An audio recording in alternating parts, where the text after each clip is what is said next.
Yes. Number 6 here. Live, we are live. Okay,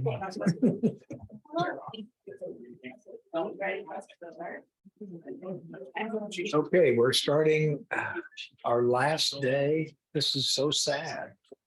The last day of budget.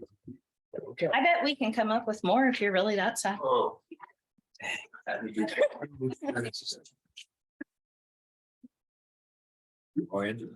Good afternoon. We have two presentations left today. They want to note that we have an updated handout. It has all the decision packages with the two from EMS, one from Sheriff and the MAPD that were not originally in the book.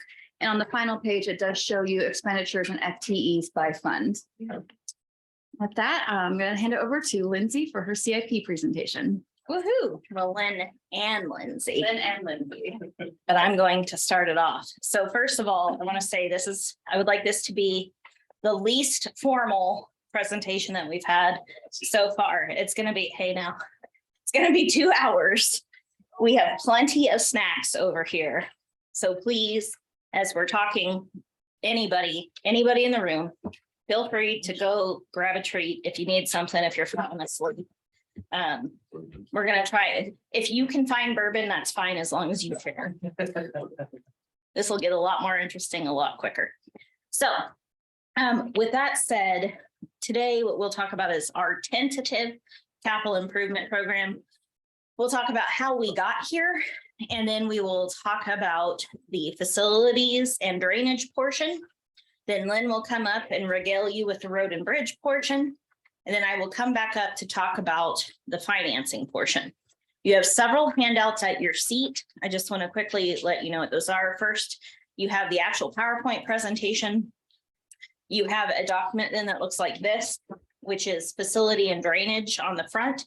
These are the projects that we will go through and talk a little bit about each. We also have, thankfully, subject matter experts in here, because I can tell you right now, I'm going to read some words off of my notes that I don't fully understand. So we have people here who can then turn that into an actual explanation. On the back will be the portion that we cover toward the end. And this is the actual financing and what does it do to the financial forecast. You also have a copy of our county fund balance policy, because one of the slides we'll talk about when we get to the fund balance portion is what can we do with our excess fund balance and how does that look? So you have that at your seats, and then Lynn just passed out his list of projects for road and bridge. So with that, we will jump into this. Please feel free to stop us as we go through and ask questions if necessary. So we've already done this slide, so look how quick we're moving. The purpose of the CIP is to basically put every capital project for the entire organization into one plan with defined rules, prioritize them all relative to each other, and ask you all to give a blessing to the proposals that have been put forth from staff. It's important that you understand that a capital project does focus on facility, drainage, road and bridge. It does not cover heavy equipment, doesn't cover vehicles, not office furniture, not software or technology. That's what the TRB is for. And so that makes us a little unique from other governments. But we have a much more manageable system because of what we do. And then you can see what the dollar requirements are associated with CIP. So we put all of these programs, first of all, we identify the needs. So we have people from facilities work with individual departments to actually put together requests. Those requests are due by a certain time, just like everything else associated through the budget process. Those come into a CIP committee, and we prioritize all of those relative to each other from a staff perspective. And of course, then bring that to you, which it's really important, obviously, just like Tom said at the beginning of all of this, the budget is the way you all communicate priorities. Dollars represent our priorities, right? We allocate the most to those things that are the most important to us. When I talk about the CIP committee, this is the group of folks who sit on that. So we have very diverse expertise areas. Again, all of the departments are the ones who actually submit the requests. So they have an opportunity to make the justification. And as we go through a description of the process, you'll hear how they are integrated into this. So every year, these projects come in, like I said, if they are facilities, they will work with our project services team to put together actual project estimates and justification. The CIP committee reviews those, and we bring those folks in to then present on any new projects so that the CIP committee can fully understand all the details, and they often will bring in supplemental information at that time. Once we have a complete list of all the projects, every CIP committee member loves this. This is their favorite part of the whole process. They get to go through and fill out a spreadsheet that lists every single facility and drainage project. And there are 13 columns. For every project, they get to assign a score of 0 to 10 for all 13. So it's really a good time. We take all of that information, and this is not something where your final score determines your rank. It's just a starting point for us to begin discussion, because a lot of times there are some considerations that aren't necessarily picked up in those scores. So the CIP committee takes those scores, debates, and then assigns every project to one of these categories. There are 4 categories. You can see that your document that like this is actually broken out into those 4 categories. We'll get into what actually qualifies as that later in the process, so I'm not going to spend a lot of time talking about that now. A little bit of a unique twist on the process this year for the commissioners who have sat through this multiple times before. Typically in the past, we would take whatever was proposed by the committee. I would take that back, work with our team to try and put together a funding plan and phase it out. Well, we had some feedback from our municipal advisor and bond counsel earlier this year. We have been going in depth on bond training, recognizing that there's some significant possibilities for debt coming down the line. We have a relatively newer staff, so we want to make sure we were all on the same page. So our municipal advisor actually said, you need to start looking at this in terms of when you do the work versus when you fund the work. So that only comes in when we're talking about bonding. There's not a lot of bonded projects on here, but what you'll see that's a little unique when we get into it, and I'll tell you when we hit it. There are a few projects now where we are actually putting design costs in one year and then the actual construction costs in the next year. So you'll see the grand total cost of the project, but we are splitting it into 2 separate years so that we can more accurately reflect the dollars and the financing for that. And so we have gotten some endorsement from our municipal advisor on that new part of our process. When we go through that process, we look at what can we pay with debt, what can we pay with cash. If you all remember at your retreat, we have a whole debt policy that says when we do pay as you go, when you do debt. So that's what we look at. That proposal goes back to a CIP committee for endorsement. And what you see today is the result of that. So a lot of smart people have put their brains to this. This is a compromise. I don't know that everybody loves every part of this, but that's why you guys get paid the big bucks to let us know what we need to do, right? So we are presenting this in a workshop setting. We very much need your feedback on this. It doesn't have to be today, but over the course of the next few weeks, it would be very helpful for us to know if there are projects that are included that you are not happy with, if there are projects that you think have not been included that should have been, if you're uncomfortable with the timing of any of them, if you have enough information to make a decision. That will be included in what is included in your adopted budget your recommended budget in July, and then adopted in August. And it's important to note on this part that when we give you a recommended budget and when you all approve an adopted budget, while we're giving you a 5-year plan, you're really only authorizing work on the next year's portion. So what you approved last year in the adopted budget, some of that has remained the same. We have kept the same years, but there have been new projects that have been introduced that have had maybe a higher priority assigned to them. So there has been some shifting. So that's just a normal part of the process.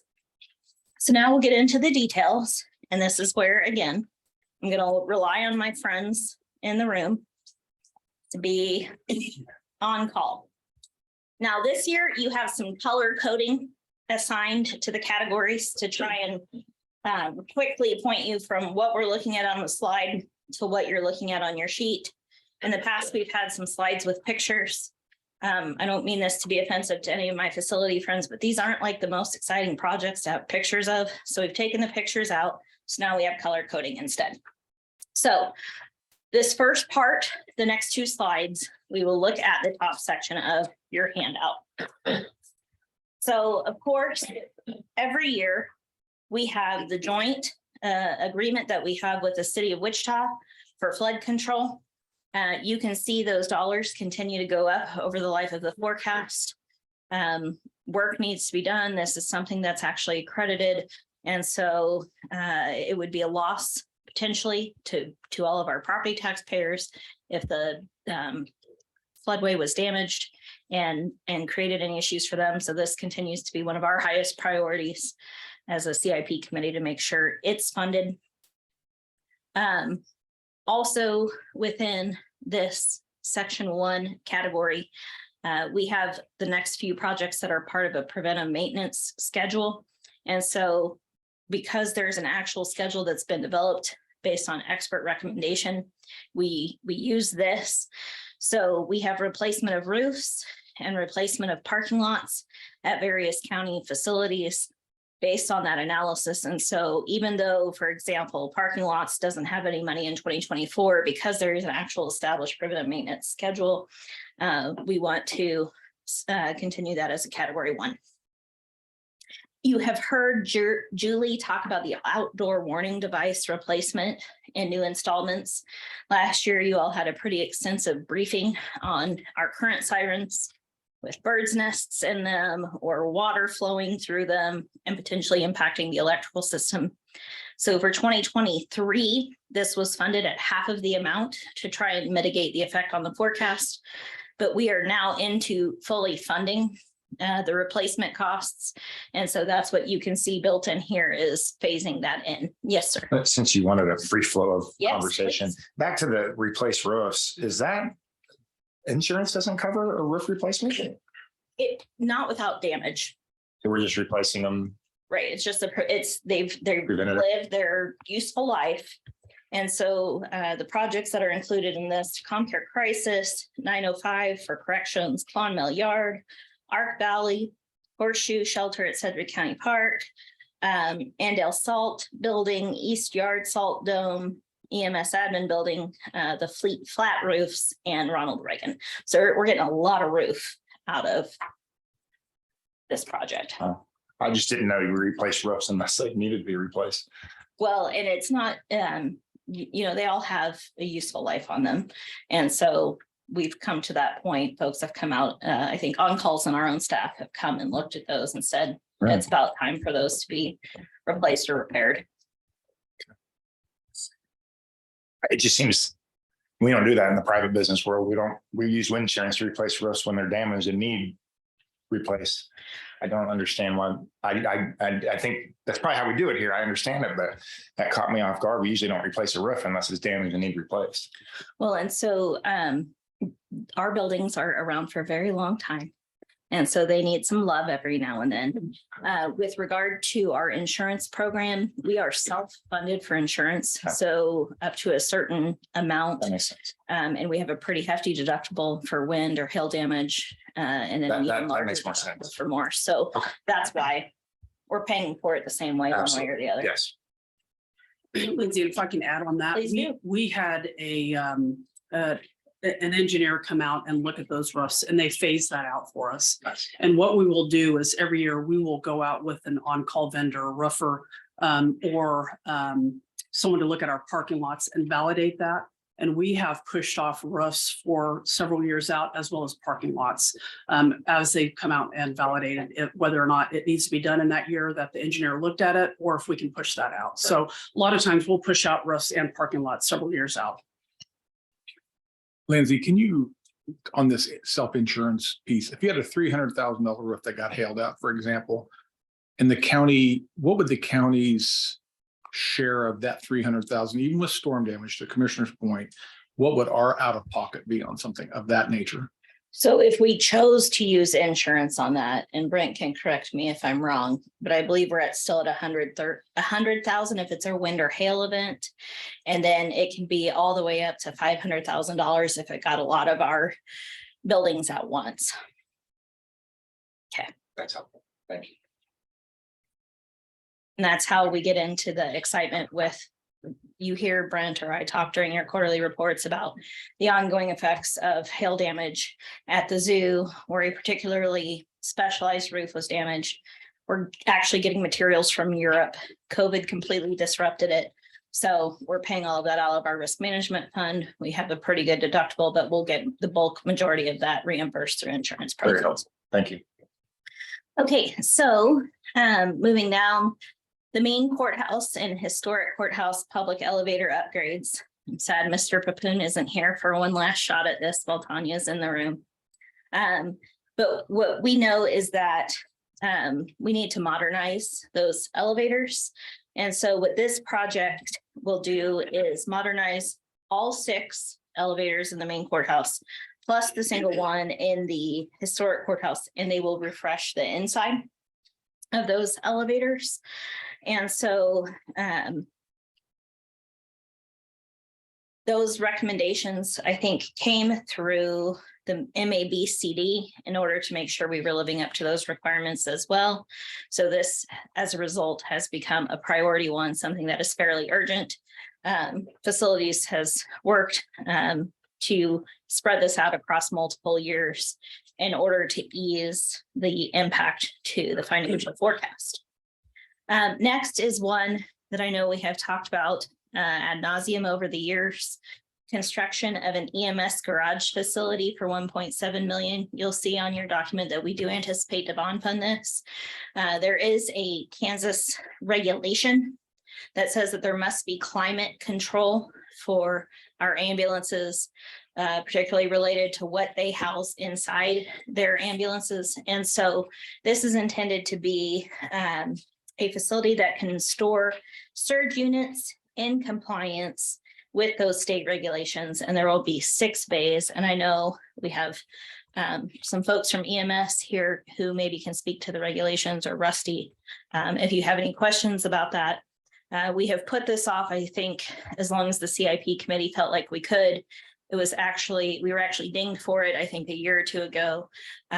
When we went through process, it can impair our ability to be accredited. So that's why the CIP committee felt like this is something that we actually need to move forward with after talking about for so many years. Any questions on that? Okay. The next one is our big ticket item for this particular CIP here. So, and you heard us allude to it yesterday in the public safety briefing. So the idea is that a new building would be constructed for juvenile community-based services to include juvenile residential, juvenile field services, and home-based services. So right now, juvenile field services is in rented space. JRF was built in 1994.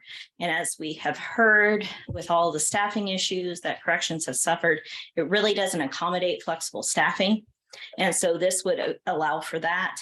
And then juvenile detention facility is costly. And so obviously it would be great to be able to have kids in JRF if they can, but it's not always able to be fully used to house those kids because of the way it's set up.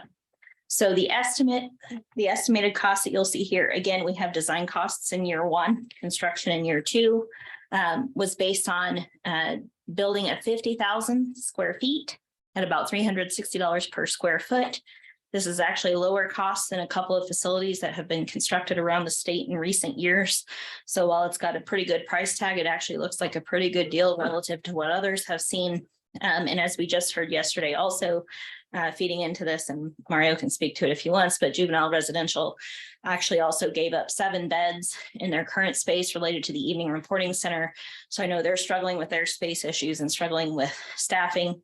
The committee, a compelling case was made for this. There's already been a lot of work done to design it, to put together a design. And so I think we felt like this was a priority to bring to the commission, recognizing those staffing issues and trying to be better able to respond to correction needs. So Could you repeat again? What are the services that will be at that new building? sure, juvenile residential, juvenile field services, and then their home-based service. Thank you. Then I guess I didn't ask, will the evening reporting folks still also be in this building? Okay, so that as well. What was the last part? I asked Mario if the evening reporting center that's now in JRF today will still carry forward into the space, and he said yes. Is it everything but JDF? Here, will you come up to the podium? I think you're gonna get some questions. I'm glad you're here. Thank you for being here.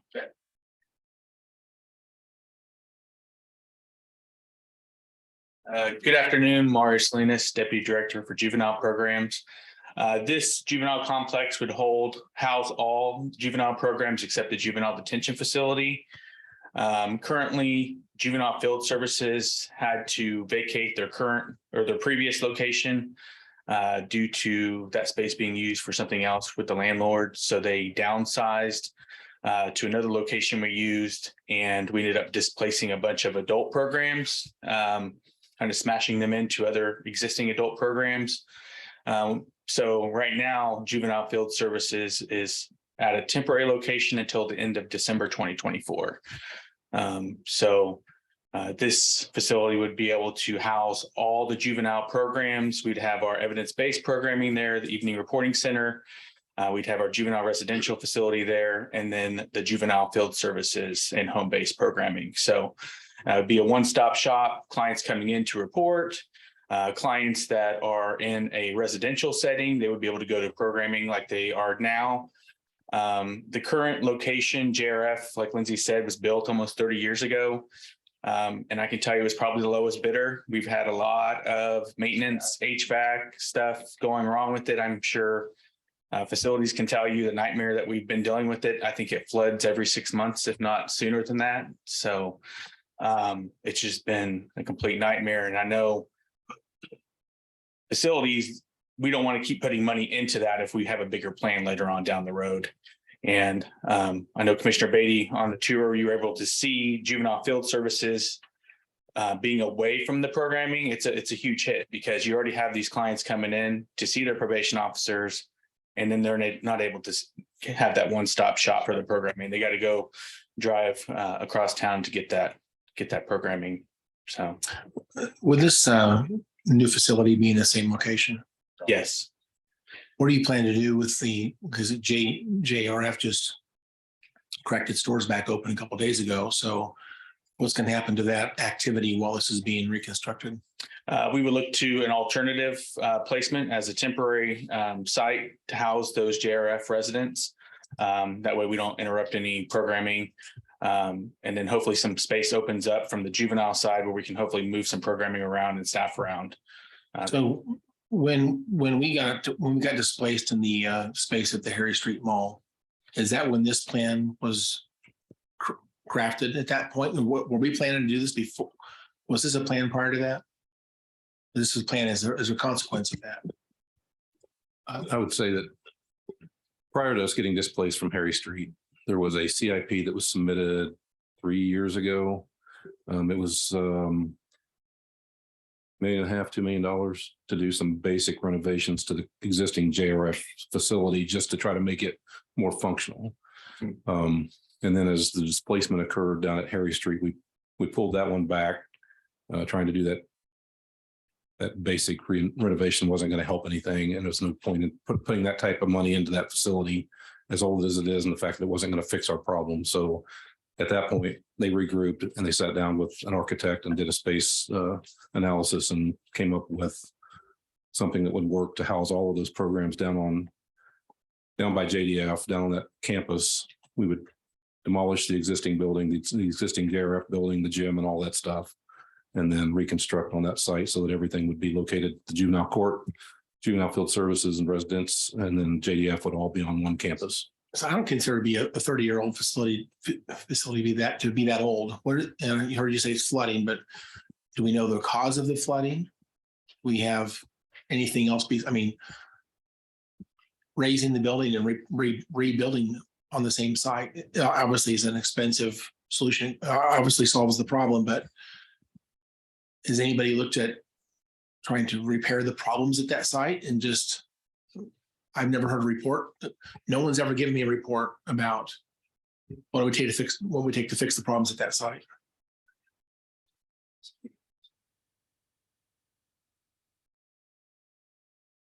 Andrew Dills Facilities. Well, one of the floods that happened there recently was when we had the extreme temperatures, we had a line freeze that was above the attic. Not necessarily a failure of the equipment itself. And we have been making those repairs as the building goes on. The CIP that Rusty mentioned, we had a CIP approved to replace the HVAC system at that facility. And when the community-based services idea came to fruition, we stepped back from that CIP. We're putting in a minimal amount of cost into the HVAC system out of that CIP now, with the thought that this building may be torn down within the next 10 years or so.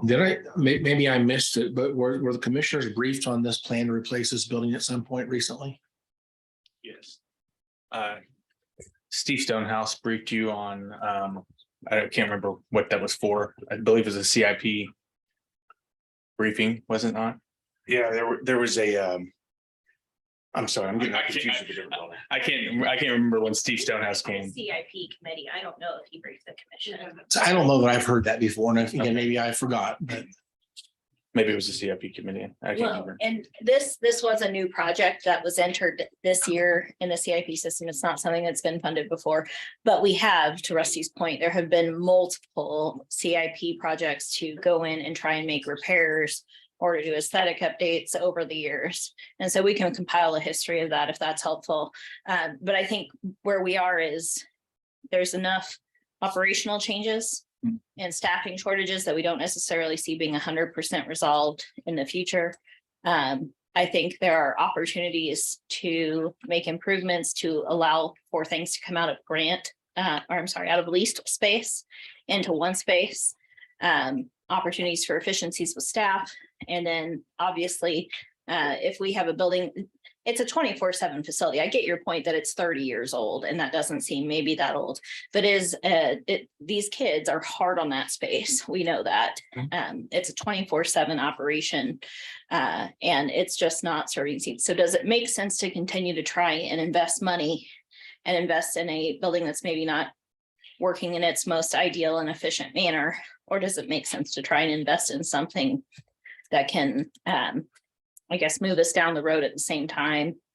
Is and address JRF considered longer issues? a secure facility in terms of do the clients or the students, are they able to leave when they need to leave? JRF is considered an emergency shelter, so it's an open door facility, 24/7, males, females, 10 to 18. So I would just say, in addition to the CIP that Andrew talked about was for HVAC, it was a separate CIP to try to modify the entry and exit for the facility because it wasn't adequate for them to screen clients and persons coming into the building. They needed to be screened for weapons, et cetera. It was inadequate for that. And then they were trying to do some minor adjustments to office space and some of the dormitory space, I believe, because it's just not adequate for what they're using it for. And that was going to be, so the HVAC was over $1 million, I think. And then this other one was another $1.5 million to $2 million. So we're getting up toward $3.5 million, $4 million to do repairs that aren't going to facilitate bringing other programs in there. So I'll that's, just say, again, taking care of a facility that, these are expensive items, but when you have a facility of that magnitude, it's going to take big money to fix big items once in a while. A roof is very expensive. HVAC is going to be very expensive. I don't know that those are reasons to necessarily not provide that maintenance with the intent to replace the building. Deferred maintenance, if there's a very purposeful decision not to maintain something because we know we're going to replace it, that's fine. But I would have probably wanted to know about the CIP for the HVAC system a few years ago when, if that was something that needed to be replaced, we should have certainly had on the CIP at that time. And it was. It's been on CIP and you guys have fund that. Go ahead. We did, but it was in an outer year. Okay, when I was over there the other day, they were like, well, it's nice we have a nice day outside because otherwise it'd be too hot or too cold in here. It's like it's not working right now. Well, I'm not aware of the system not working, and we are continuing to maintain the system. So maintenance on the building has not stopped. We're trying to keep it operational for the needs of DOC. And the HVAC replacement was basically because it's beyond its useful life. It's in the attic. It's not accessible for maintenance. It's not easy to maintain, but we are continuing to maintain it. I'm not, I am very supportive of juvenile services, whatever is needed. I'm a champion for juvenile services. I'm a little frustrated right now. And I'm gonna go, some of y'all may not like my next comment, but we heard a long list of all the problems of JRBR, which was justification to raise that building. In my opinion, it was similar types of things. And I see some synergy between JDF, JRF, and JIAC. I see some synergy there, being not too far from the juvenile court system. All that makes sense to me. But all the evening report stuff, the home services, the evening report, all that stuff being where it was co-located separate from JIAC, JDF, JRF, that also made sense to me. Now we're going to put it all together in not the best part of town, my personal opinion. It's not a great location for evening report. I don't like that location. And now I have some concerns. It may be good for staff, but I'm not so sure it's good for the kids. This whole thing started because we lost our space at the Harry Street Mall. We were on a track to find other space. I prefer to own it than lease it, but that's the decision we can make. Finding space was the goal. And now we went from a thing that kind of came to us, not by our choice. And now it's in front of us as a $22 million CIP project. I'm feeling frustrated. I'm not sure this is the right direction for Sedgwick County right now. I'm not ready to put my thumbs up on this one yet. I have a quick question. We're not going to have any rental properties anymore. This is all going to be co-located. We're going to move everything that we're renting for juvenile facility over to one location. That's correct. It'd be no more leasing. And I would just say that Juvenile Field Services is a grant funded program, same with ERC. So that would be an opportunity for rent and those type of things as well to help supplement. Because right now I think we're paying, I believe it's right. 150,000. Move out of all these facilities and get something that's our own. The only thing that gave me a little bit of a pause, it sounds like we're going to tear down the existing building, which it sounded like it's 30 years old. Is that right? That's correct. It's 29 years old. We're going to build it where the 30-year-old building used to be. So we're going to have the demolition costs and so forth. There's no way of repurposing this existing building for something else for the county. I don't know if we have time. I think it would, if we had time to do either 221s or a workshop or at a staff meeting, when Steve's back, come in and talk about what the existing building is, what the space needs are, how they don't match up, and then also talk about how this is. And I got your point that you think it might be better for kids to be off site. It is a benefit to corrections to have all of the programs on that campus because it gives them more flexibility with staffing as opposed to shipping people around town or having programs that are understaffed. But you're answering Mr. Howe's question, not my question. Mario, if Commissioner Dennis's point is if we leave the existing building there and build around that, is a footprint big enough to do what you want to do with the new facility and maintain the old facility and repurpose it? I think we'd have to get estimates on what land's available, but there's a lot of land. Yeah, available. this is complicated enough to where I think we bring this back to a staff, and we have space next Tuesday, and let's bring this back in next Tuesday and really let's get GIS some mapping up here and show exact locations of where things are at. Let's talk about functionality and what mixes and meshes and what does not. I mean, I like it, except for the price tag. I like it for the operational component and the ability to be flexible and build state of the art with security, making it better for the kids. You can build it. That's, how you build stuff for kids is different than what you build for adults. And we could really get in and do a superior structure here. That said, I hear your questions here. Let's bring it back Tuesday at staff and talk about this. And I would just say that I think some of that increased pricing is because a lot of those, the landlines and internet and all that type of stuff runs underneath there. So if we did look at the other side, it could. And I be a assume lot. your demolition cost is in that, embedded in that Yes, too. yes. Commissioner Dempsey's point, yeah. Well, that was really my point is what was the time frame on this decision? I mean, how much time do we have to really flesh this out a little bit more was the question that I had, because I see that building. Well, I mean, something's got to happen with the building. I understand that, but I want to understand what the options are before we make decisions on $22 million. Honestly, it's whatever timeline you all tell us. Okay. Right now, like I said, we've got money in for design through next year. And then anticipation of construction the following year and bond issuance in 25. If it's something where the commission isn't ready to make a decision this budget cycle, we can go back and understand what the needs are for the facility and see if we need to do some smaller CIP projects to make sure that they're able to meet their needs and do everything safely until that decision is made. But really, it's a policy decision for the commission. I do know there is a lease, I think, that's coming up. December 2024. That's a part of this that we will need to make provision for if this is not approved. So that we can make sure that, and that's for juvenile field services, right? So we'll need to figure out a game plan for that.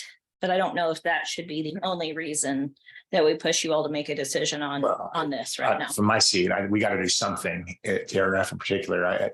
I just want to make sure I fully understand what the options are. So go ahead, So Jen. maybe after Tuesday's staff meeting, we can get a better feel from you all about what information it is that you require to make a decision. We've still got a month before we have to start really pinning things down.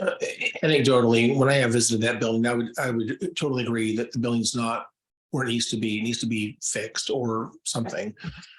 I don't want to see us just stagnate and not address some of those problems. I think we need to fix it. But because this is such a big ticket item, and because I think we all have strong opinions on this, I don't think 221s is appropriate. I think a workshop is the way to go here. I don't want to have a conversation with Tom or Tanya or Andrew in the privacy of my office and then have another commissioner have no idea what's going on, what's being said, and maybe my perspective should be heard by others. I think we need to all understand each other's perspective, and this has to be something we talk about in a public open meeting. The public needs to know what's going on as well. So I would urge us private discussions on this when this needs to be out in the open.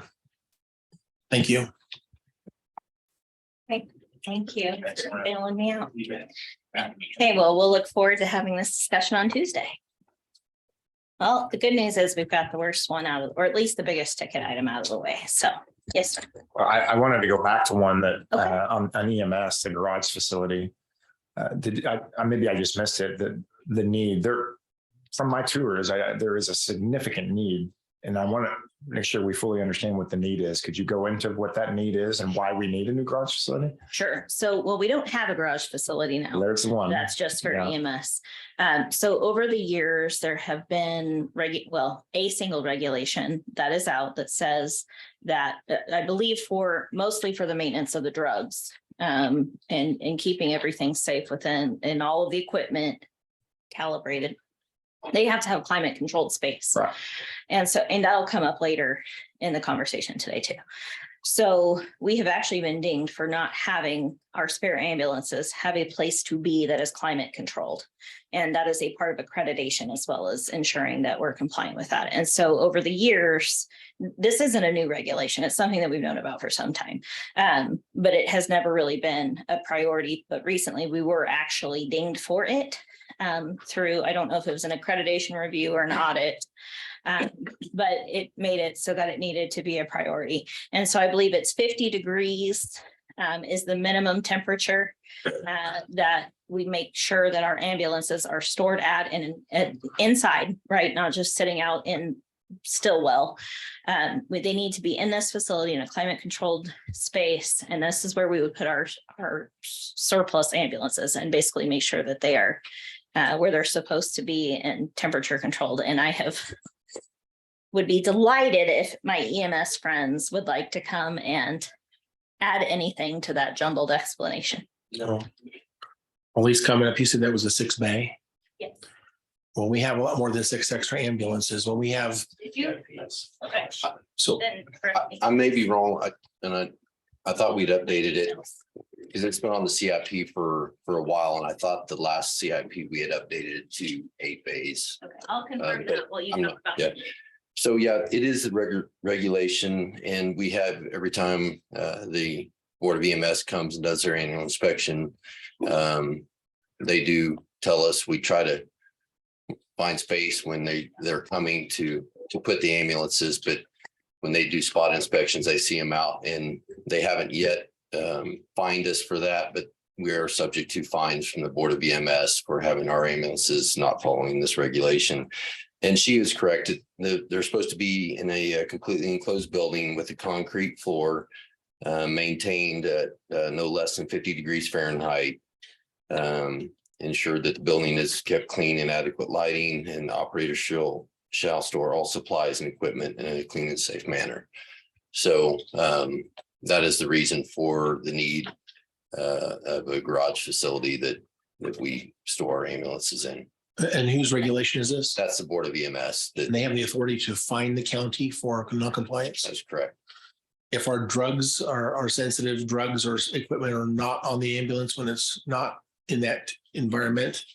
If it's outside the temperature band, but there's nothing on the ambulance that's sensitive to temperature, If do they not be satisfied with If it's that? an in-service ambulance, it needs to be inside in an enclosed facility with a concrete floor and maintained at 50 degrees. So we have, I mean, I'm We do just- pull, I mean, if there are temperature extremes right now, our ambulances are sitting outside just for the safety of the medication, because the medication have requirements also.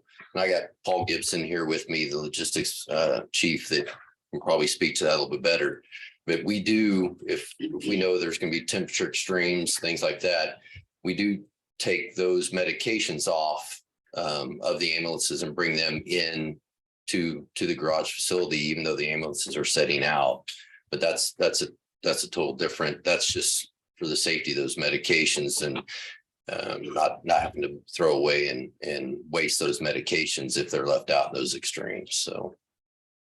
But the regulation states that the ambulance have to be in a controlled environment themselves. Okay, I'm having trouble understanding why a vehicle has to be in a temperature's climate if there's nothing on it that's sensitive to temperature. But I mean, the vehicle itself doesn't matter, but Yeah. but you're telling me it does. That's the regulation, even though if there's nothing on there. Mhm. That was read directly out of the Board of EMS regulations that I read that.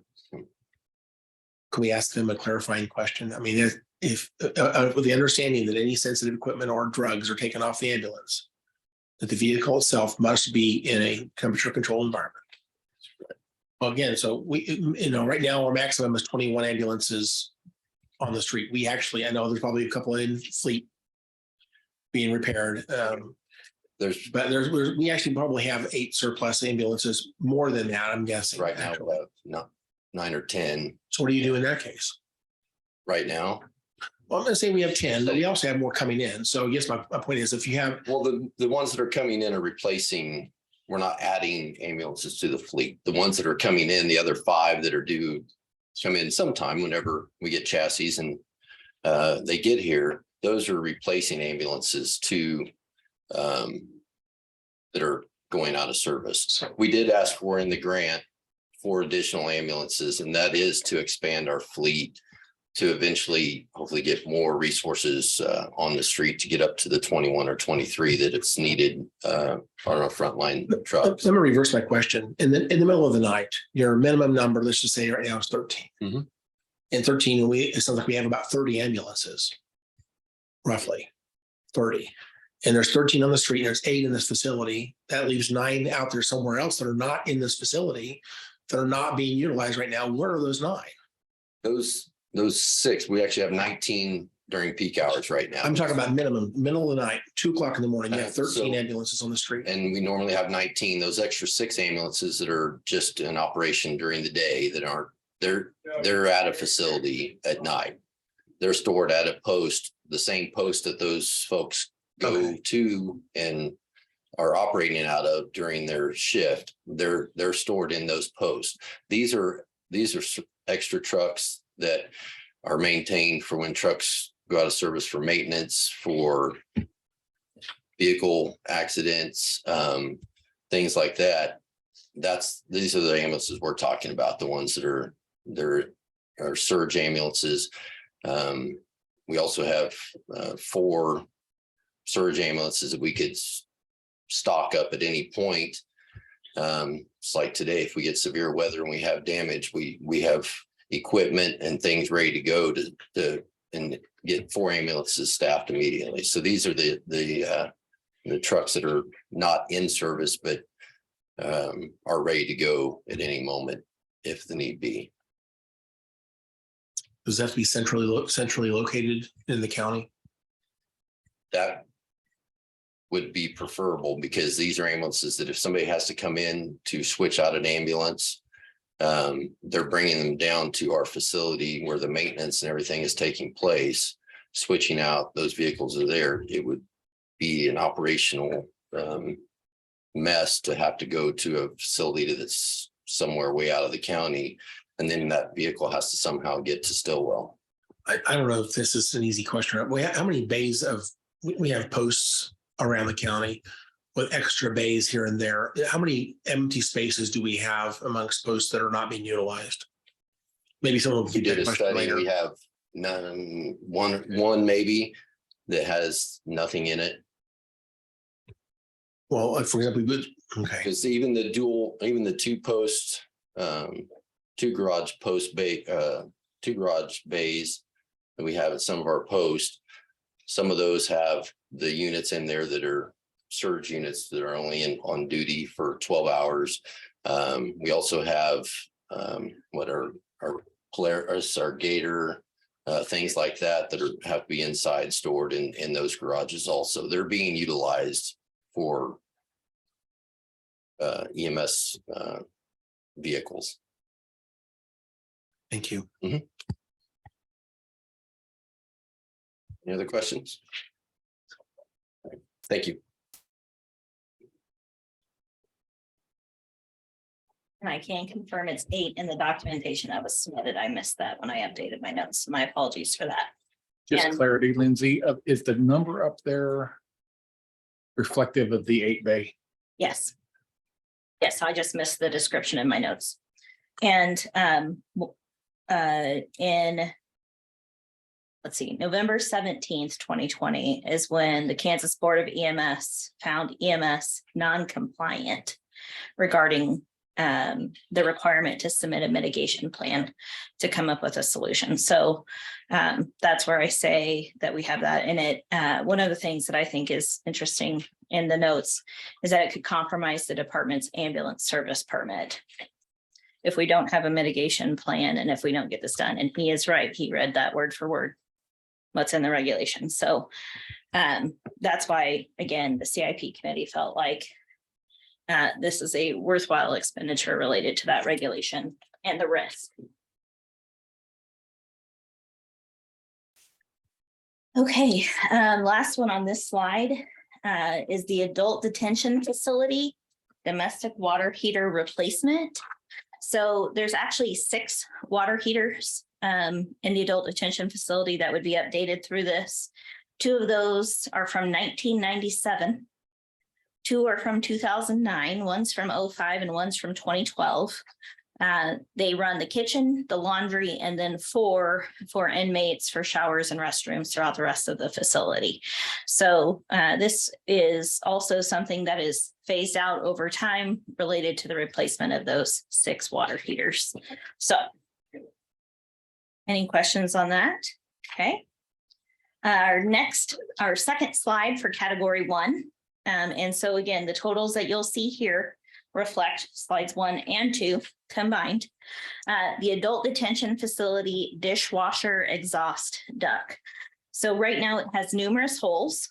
It's in bad condition due to that moisture. And so that makes it hard to attain. And again, this is where I start saying words I don't necessarily understand. The correct cubic feet per minute from the exhaust fan through the duct while it's exhausting the dishwasher, which I think we all at least understand. I at least understand the concept of exhaust. So if we don't do that, there's a possibility of building up moisture and having yet more leaks that then result in damage to ceilings and walls. So relatively small price tag, something that was already included in last year's CIP and deferred for a year. So it is intended to be funded in 24. The historic courthouse data center equipment refresh. And my thanks to Mike Elpers for digging into this over the course of several weeks to really help us understand and get good numbers on this. So you might think, hey, we talked about software and equipment, and you're not allowed to do that in the CIP. But this is not what you expect when it comes to IT. Again, please go get cookies or get up and move around if you need to. I'm trying to make this entertaining, but it's hard. Okay, so we need to replace the air handler units. There are 3 of those, one in the data center, one in the hallway, and one in the print shop. The plan is to replace those with 2 redundant units for just the data center space, and then let the normal system take care of the rest of that. We also need an uninterruptible, whoa, did I say that right? Uninterruptible. There you go. Thank you. Power supply, which is the battery backup for outlets in the data center, and then a power distribution unit, which are fed with power from that UPS, the uninterruptible power supply, and then regulate the power going to the equipment in the room. And so that makes sure that all of the circuits are not overloaded, or as they say here, over provisioned. So what questions can Mike answer for you on this? It was a real mess.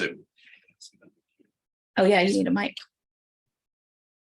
A mic for Mike. When this first came up and started looking into it, it was built from a quote that had been made to create a new data center in a new admin building. Right, so when it was put together, it included things like server racks and all the power distribution units that go on the back of these racks and all this type of stuff. So it was a real mess.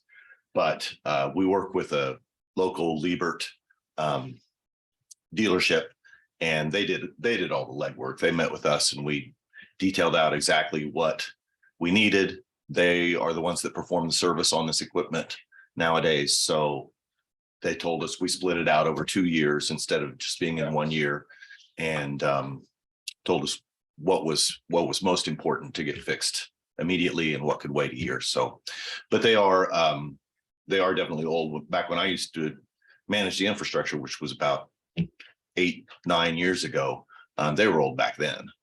So it's really time to get them done. And as Lindsay alluded to, we're going to kind of reconfigure them so that, we don't have as many servers in these data centers now because a lot of stuff has gone to cloud. So we can get smaller units. We're going to put 2 of them in one room instead of 1 in each of 3 rooms. So we'll build it better than it is currently. Thank you. And is this room going to remain our data center in the future, even if we start building a new building or doing that? That is the plan. Yes. Yeah.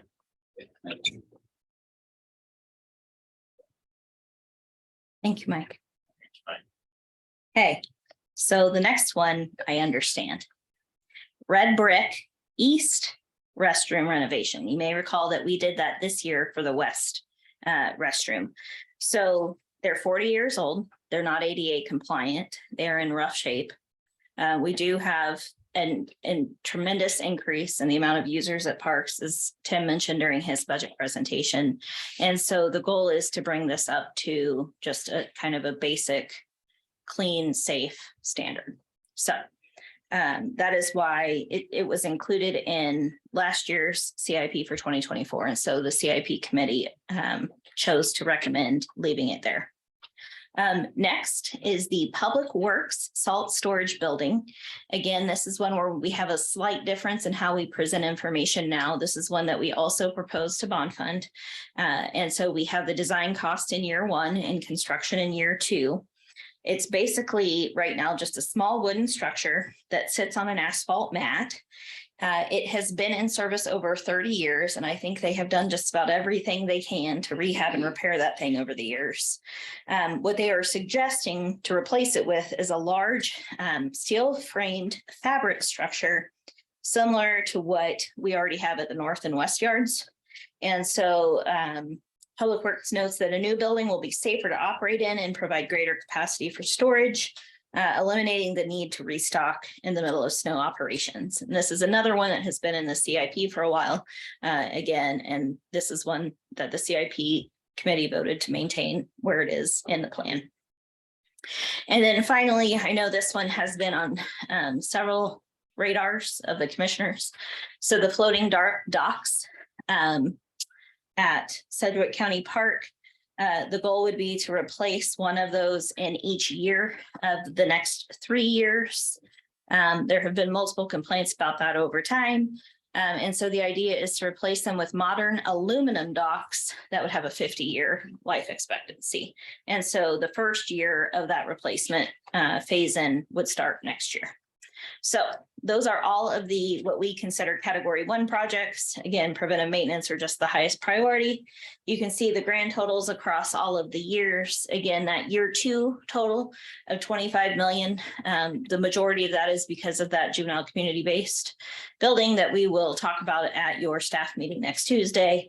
And you can see the grand total is 44 million for this particular phase or category, excuse me.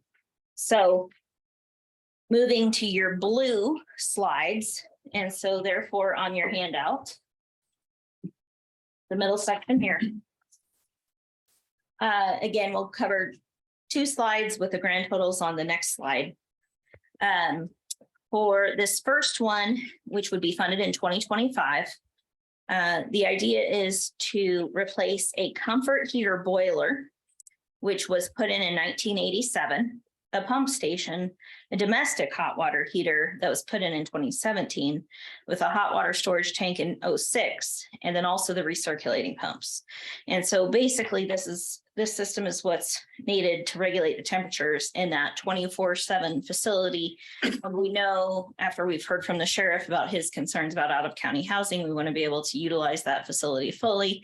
We don't want to have anything compromise that so that inmates are having to be transported around to get showers or anything else. So that's why it's in the 2025 CIP. Yes, sir. Yeah, sorry for slowing down the process. I'm trying to go down the list and check mark things that I guess I don't have any perspective, and I've only been here for a little bit, so I'm sorry to slow it down. But what is an appropriate amount that we can fund in a year in CIP? Like I have nothing to compare this to. So I don't have my budget, to but get to that at the end of this. And I will show you, so we'll just jump ahead a little bit. We don't have to if we're going to get there. I'm just. I can answer your question with a high level response, then we can get into Okay. the details later. So again, one of the things with CIP is that these are one-time projects and we can use cash funding to, fund balance to pay for these in most cases, so that we're not actually having to tax citizens to pay for these new costs from year to year. We have had, for one reason or another over the years, surpluses that have come into the general fund. Those dollars are now available to be used to fund projects like this. So we need feedback from you all on whether you agree that these are priorities Sure. for the organization. We will take that feedback, and then you will see here, there's a table of what is the impact on the general fund versus what was in the forecast you already saw last week. What's the impact on the bond and interest fund? Because that's still a property tax supported fund. And then your bottom line, how much new cost does this add? One of the elements that Commissioner Dennis has brought up a couple of times through our conversations about ARPA is that we have a CIP contingency. The goal of that CIP contingency is to pay for any overages and other CIP costs. But if it turns out that we have excess funds and can use those for revenue replacement, an option would be to use those funds, whatever general fund cash that frees up, to help pay for some of this. So really what we need to understand from commissioners is, do you agree with where we have prioritized these? Do you think that the price tag that goes along with this is something that you're willing to swallow. Now, a lot of times on this preventive maintenance type stuff, which there's, I think, a lot more preventive maintenance stuff in here than what we have typically seen, which is why I didn't have fun pictures to put in here to jazz up my presentation. So that's why I think we have a lot more conversation to be had about fund balance, because a lot of this stuff isn't necessarily a want, it's a need. And when we get to the watch list, you'll see more of the wants versus the needs, or something where we need to define I think something that's more on my clearly. mind. I'm So, trying to determine. Okay. so That's right cool. now, we really, this is kind of step one is, you agree this is a priority? And then it becomes our problem to make sure that we can figure out how to pay for it. And then where that ranks relative to everything else we do, and whether this is where you want to put your money or if you want to put it somewhere else. Thank you. Sure. Okay, so the next item on this list is the replacement of the boiler for Munger and Historic Courthouse. It's 22 years old. It goes end of life in 2025. It has steel water tubes that are obsolete. They can't get them because the distributor is no longer in business.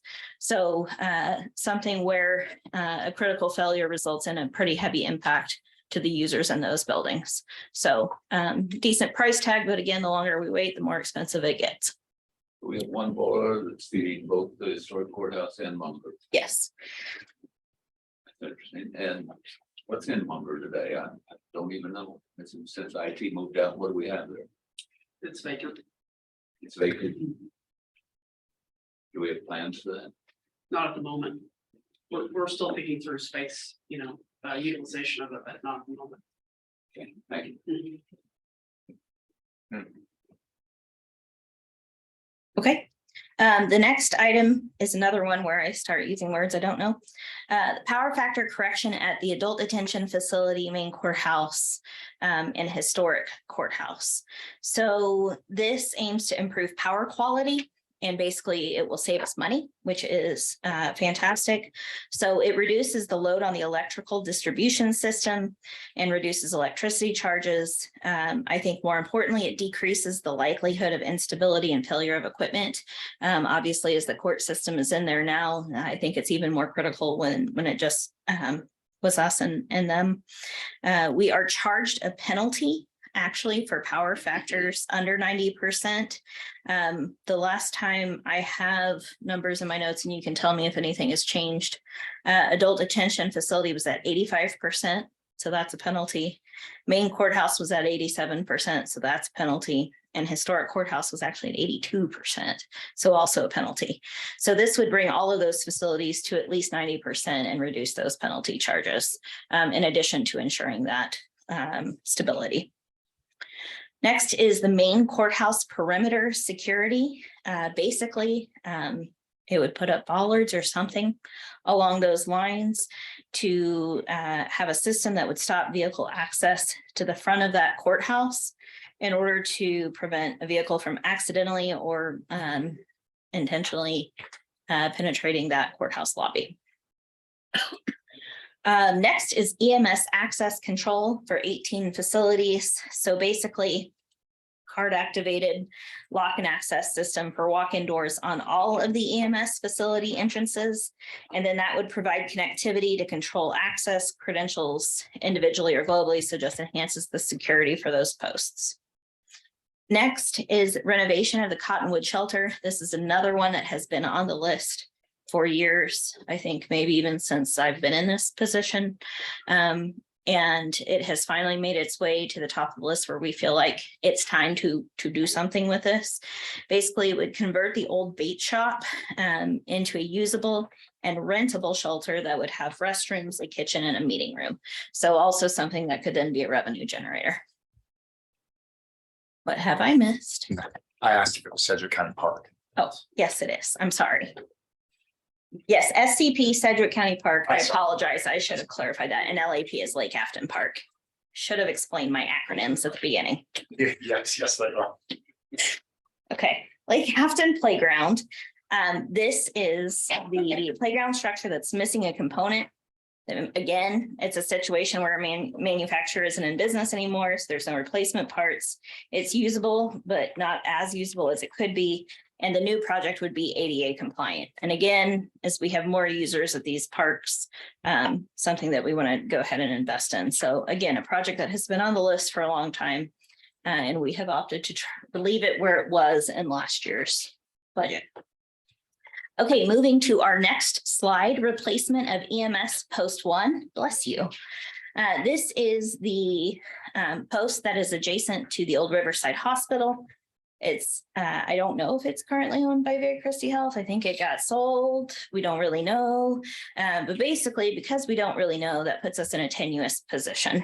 And so it's serviceable.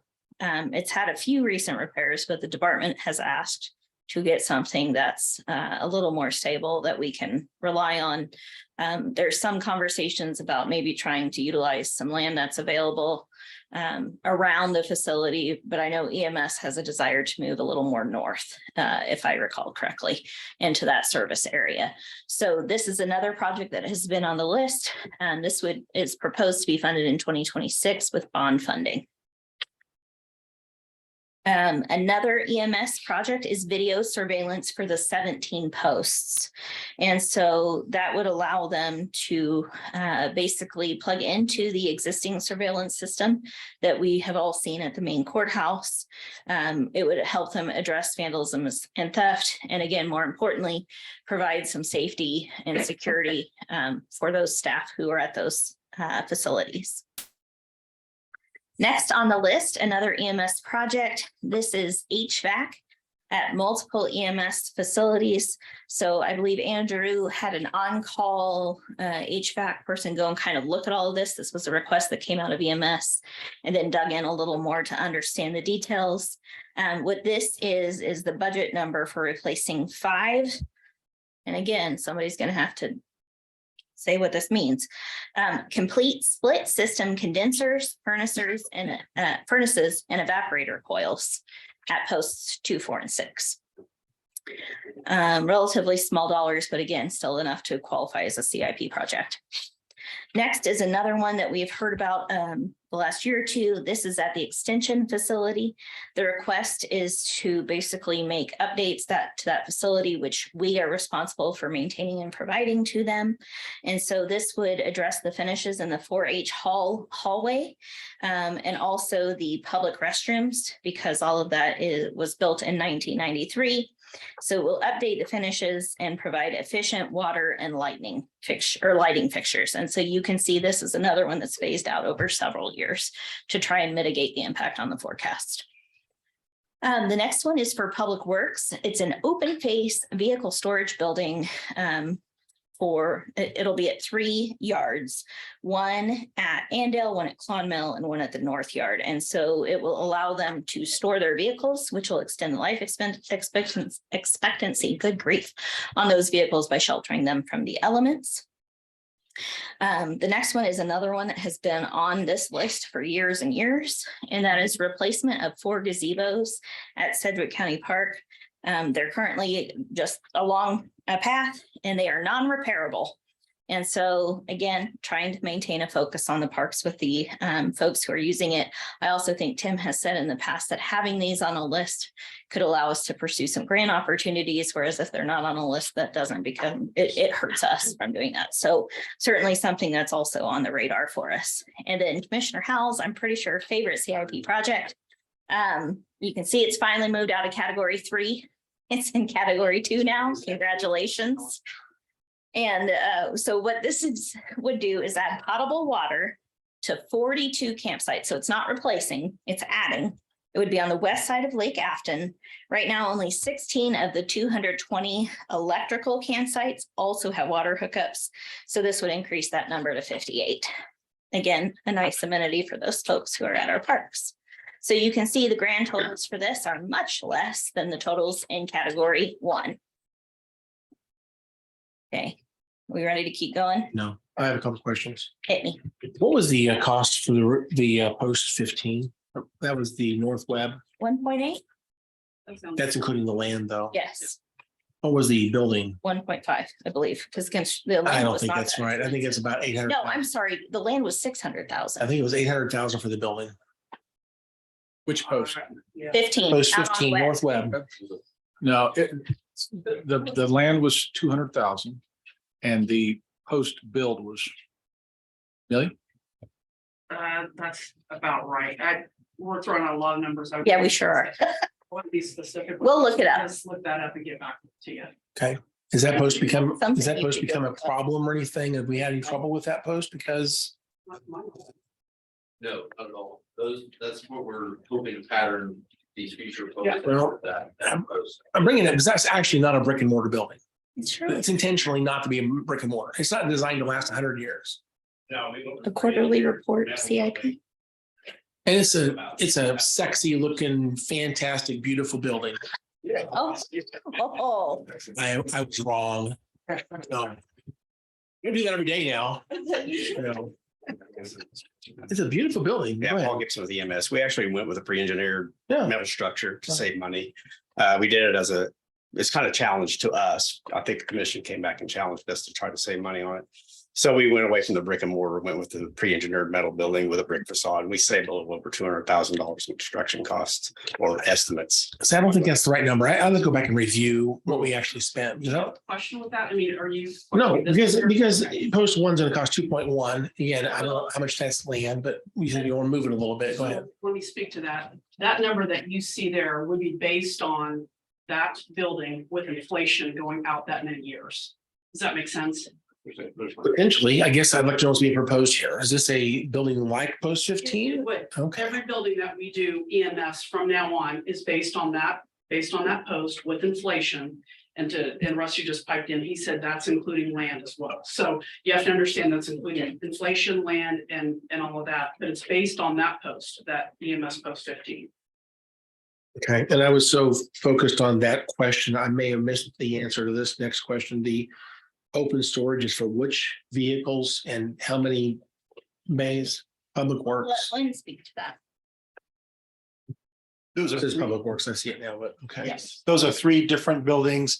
I believe each one has 6 bays in it, and it allows us to store those vehicles that are currently being stored just out in the open into those bays, which will have electricity. It allows us to work on those vehicles during inclement weather, as well as provide access for power tools, et cetera. And it will help us with the longevity of our vehicles, our dump trucks and excavators, et cetera. Thank you, Lynn. All right, thank you. That's my questions.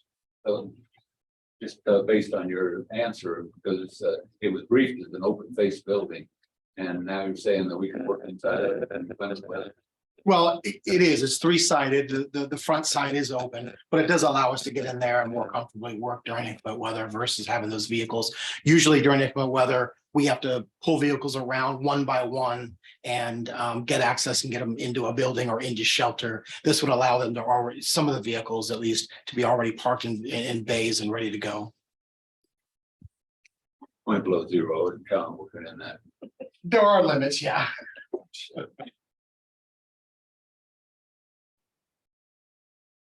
All right. Category 3, which is your third table, and very short, one slide. So the bulk of these, well, I shouldn't say the bulk, many of these have been on the list for some time. So the first is at Sedgwick County Park, the addition of a new dog park, fitness course, and disc golf out in 2027. This isn't a revenue generator. It's not improving on something that we already have today as an asset. So that's why it's in a later year of the forecast. Again, this is something where we would hope to be able to pursue some grant opportunities or partnerships of some kind. So that's why it remains in the CIP of this year. Bless your heart. Thank you. Next is a new project. This is for the sheriff. It was brought forward at the firing range. They have some foundation repair issues.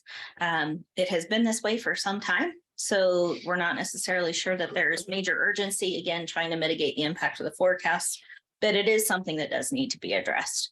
And so this is the cost that's estimated for that year with some inflation built in. Next is an EMS project, the addition of EMS generators. Now, they actually need 7 facilities to have generators. Again, tied, I said we would talk about that regulation again. We're back to talking about that regulation of climate control. And so the idea is that we would purchase and install permanent on-site natural gas generators.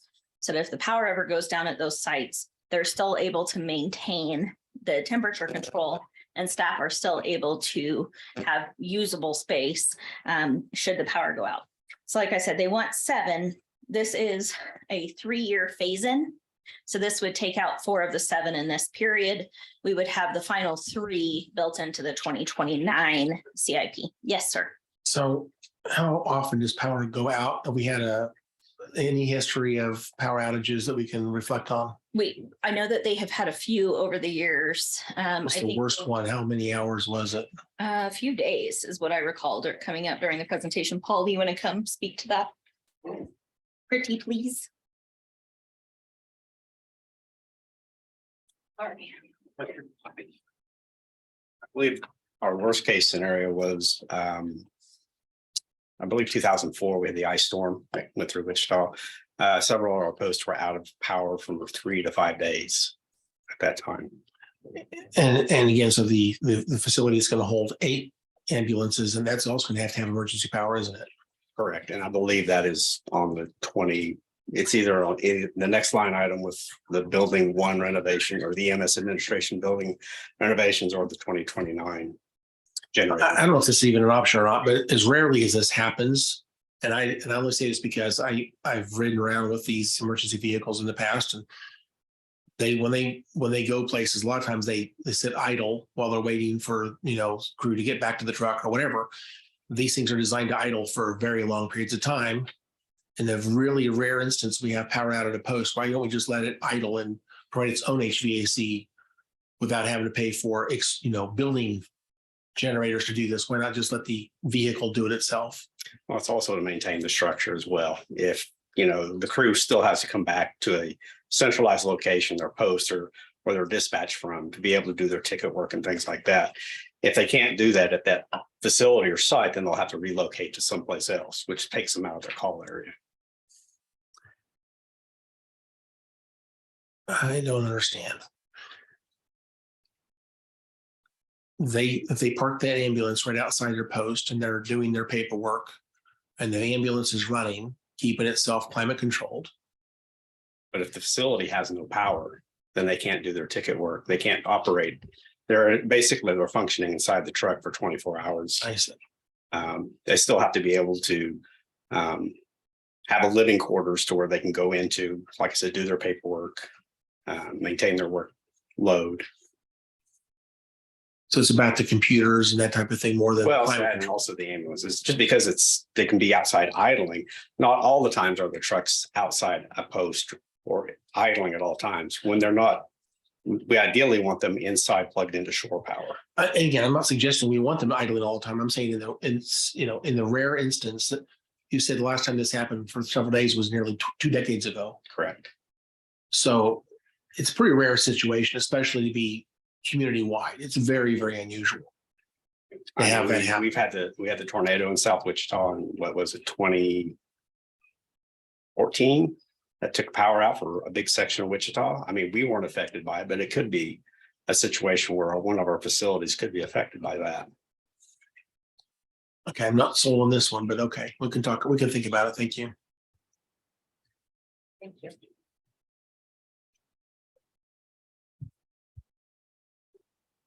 Okay, and we can circle back with commissioners on to get a consensus on that as well. The next one is renovation of the EMS admin building. So the idea here is to replace the exterior windows, doors, and paint, put in a new exterior staircase, address various plumbing and sewer updates on the 2nd floor, and fix the elevator. This building was last remodeled in 2002. It's had some pretty good wear and tear.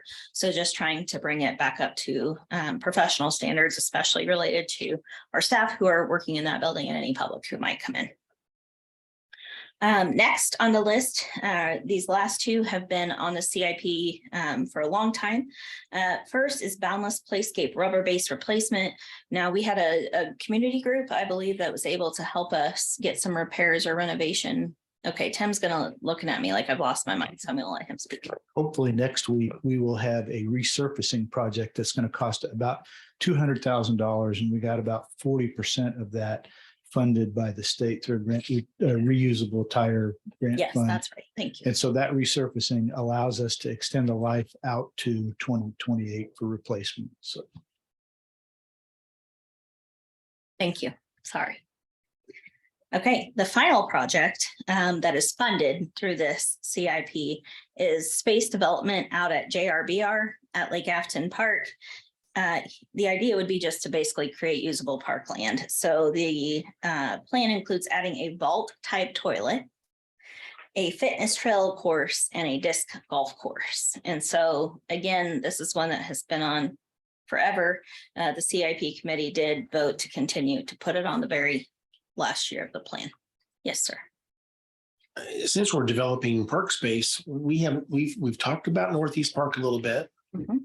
There's been an idea floated about turning some of that into a bike trail, very low cost. In fact, the volunteer groups would do all the improvements. We just need to give them permission to do it. But it would cost us basically parking lot, gravel parking lot, some signage and things like that to set it up. To put $430,000 into one of our parks, that might be a good competitor to this. Thank you. We can talk through that and see what that would look like. Okay, so you can see this is the lowest dollar figure of all three categories. So the category 4 grouping is watch list. It doesn't mean the project is without value. It also doesn't mean that it should wait to be funded until 2029 or later. What a watch list project means is the committee needs more information to make a decision. Or maybe there's some other intervening circumstances where we're just not sure quite how to proceed. So the first one on this list has a significant price tag. Basically, what this boils down to, it's building controls for multiple buildings that are already well beyond the end of their life. And so we have some inefficiencies and some problems in making sure that spaces are regulated. In addition, we have at the adult detention facility inefficient HVAC equipment. One of the most egregious examples that was discussed in a CIP committee is sometimes we can have hot air blowing and cold air blowing because those access controls and those regulators aren't working. And so the focus on this would be to do diagnostic troubleshooting and operations related to cooling towers, chillers, boilers, closed and open loop systems, circulation pumps, air handlers, rooftop units, and all of those things that are associated with such a system. So Andrew has been working diligently to try and get some updated numbers and figures on this because and what he has found thus far, these numbers seem pretty high. So if at some point there is a failure while that process is being worked through with any of these control systems or anything at the adult detention facility, we have assured him that the CIP committee would support an amendment coming to the commission to get that particular failure addressed while we're trying to figure out a comprehensive system update. Next on the list is something that has been funded in prior years, and that is a file storage conversion for sync records at DA Juvenile Building. Basically, it would create additional storage space. But what they had found is after a structural evaluation, that existing floor structure wouldn't be adequate to support that new weight. And so this had been anticipated to do that. At this time, it's not a priority for the DA's office. I think maybe there are some opportunities that are presenting themselves through the remodel of the courthouse. So we have been approved to put this on the watch list by the DA's office. Next would be stairwell door assembly updates at the main courthouse. So this would remove and replace doors and door hardware and fittings. This is on the watch list because as I understand it, as the courthouse is going through renovation and there are opportunities to do this, they're just doing it as they go. And so then we'll kind of see how that looks at the end and come back and make any changes that are still necessary.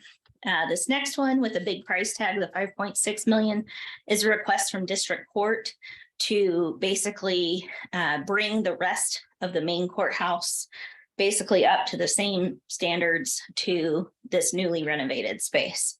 And so they have requested to upgrade finishes, including the carpet, paint, and millwork throughout 8 floors of the main courthouse. That would include remodeling 4 courtrooms, the judges' chambers, clerks' offices, conference rooms, and offices. They've identified a number of deferred maintenance issues. At this point, we think there's a lot of work already going on in the main courthouse. We've already invested quite a bit through ARPA. And so this is something that seems less of an urgent need than others. And so can certainly come back and revisit this once we have more work done on that building. The next item is the main courthouse exterior brick. Basically, this would fix loose stone elements, remove biological matter, and all those things, but facilities kindly agreed to table this one and put it on the watch list in order to fund other projects of higher priority. Finally, I'm sorry, we have 2 more. Reconfiguring the appraiser suite. So I know that we have heard from the appraiser that we either need space remodeled where they are or potentially relocated with the row offices in the admin building. And I know there have been yet even more conversations about what we're even doing with an admin building. And so until we have a decision on the admin building, which we are hoping will come soon, pretty please, we will table this until we know which direction we're going. And then finally, EMS Post 4. So this is a facility, I guess, that has been provided by St. Joe since the late 90s. And it has a 24/7 crew. Sometimes it has a second crew. It has 1 bay garage with a small crew quarters. And the request is basically to buy property and construct a new facility with 2 bays and provide adequate office space and crew quarters for 2 ambulances and staff. Again, there are a number of other projects that are funded for EMS that have been deemed higher priority. And so that's why this one is on the watch list for now. So when we look at the grand totals of all of these tables together, you can see we have about $54 million between facility and drainage spread out across the years. You can see how that breaks out between bond and cash. The vast majority of these projects, just because of the life expectancy on them, are not eligible for bonding. And so that's why you see so much cash in this section. We will come back to this after Lynn has gone through his road and bridges, so we can talk about the comprehensive CIP funding plan. And I will quickly follow up. Carly was able to pull the figures for EMS Post 15, and what we reflect is a total cost of I'll just tell you the exact number, $1,465,799. Yes, ma'am. The transfer out was remaining balance. Okay, never mind. It was actually $532,000 less. So $930,000. But I don't see. That's just facility. That's just the facility. I don't see the land reflected on here. That answers your question before. Oh, here comes Andrew. Where's the admin building? What? Where's the admin building? It was done as a CIP amendment. So we're not. So it's not, no, you guys did it as a 2023 CIP amendment. And we will talk about that when we get to the funding plan. Sorry, Andrew. On the EMS Post 15, I'm showing that we spent approximately $193,000 on land and approximately $800,000 on a facility. Ah. I was wrong. I'm sorry, I was right. Excuse me. I get that one backwards. I was wrong again. Hey. Lynn, are you coming up here? Or are you staying there? So we want to take a break or what? Do you guys want to take a quick break or do you want to? I think we should take a 5-minute break. Let's come back at 2:40. 2:40.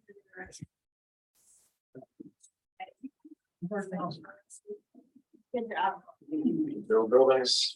Everyone, You know what it is? Have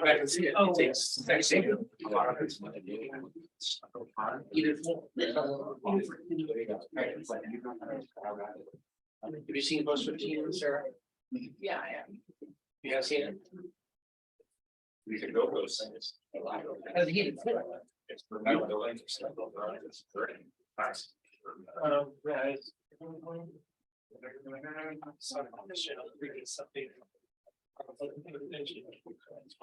Yeah, you're conversation.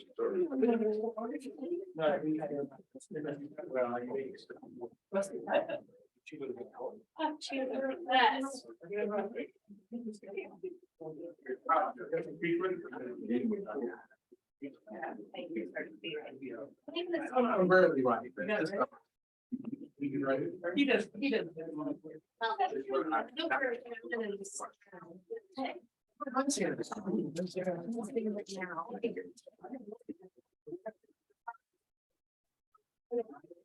I'm pretty sure.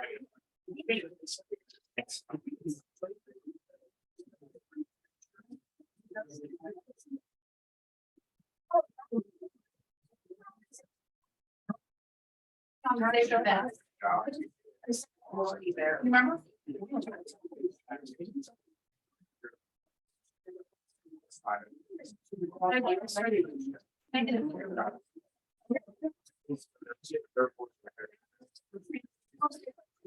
Not.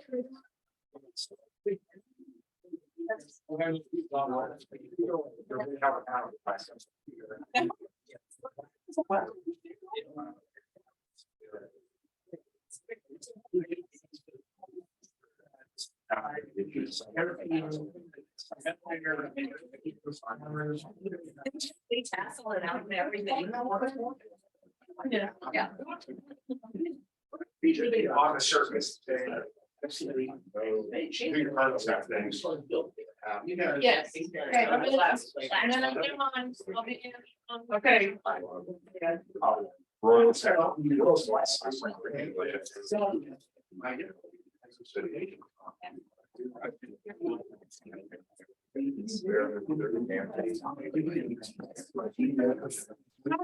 Yes.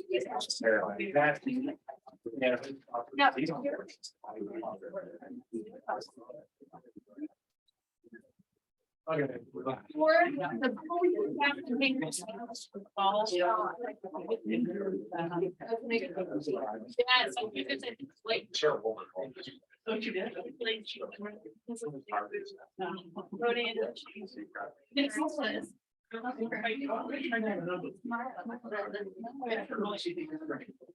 but. Oh, yeah. She went on vacation. They went to. Oh,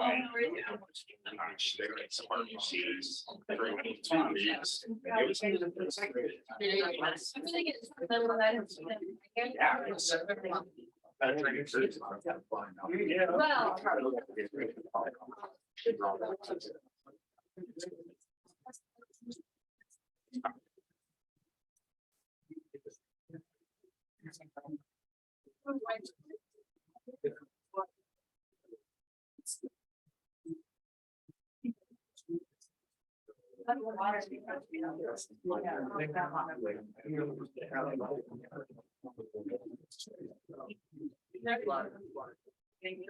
It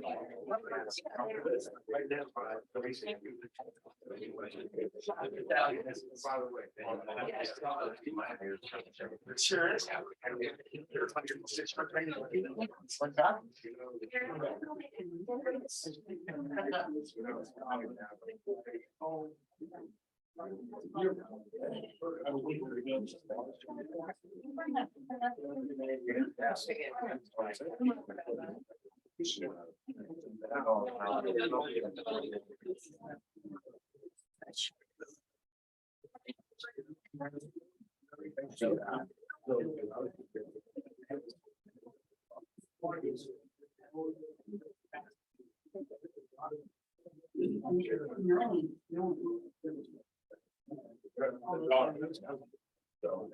I just.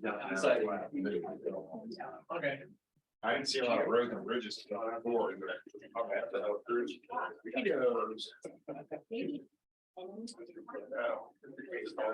didn't know bridges and just before.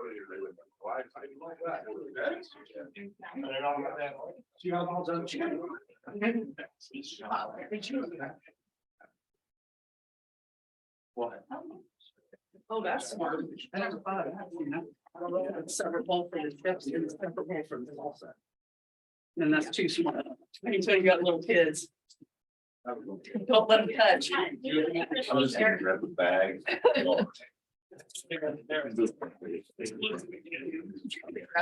You're invited, man. Sure. It's cool. Well. No, they don't want anything yet. They got bigger. And now they're. So I'm just here. I'm the working on that with that. He's talking about that. So. Yeah,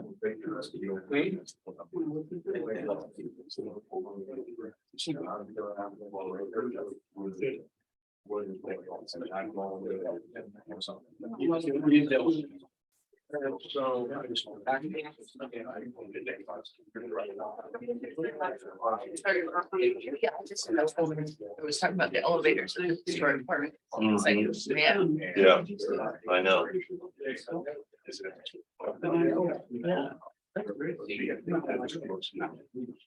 We're gonna, At least, you know, it's drafted at this time. She got drafted, of course. It's on the left and it should. Oh, really? Shut down, yeah. Oh, We got drafted in it for about 10 minutes. one of my guys, I think it was Jerry Becker. Elevators here. Had to be stored. Yeah. It's always.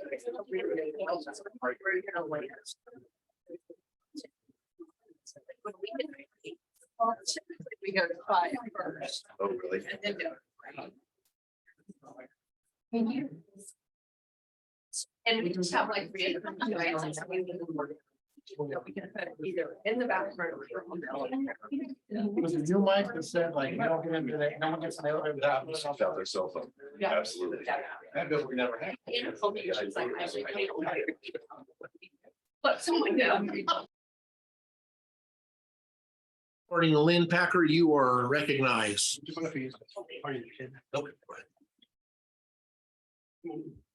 Thank you, Commissioner.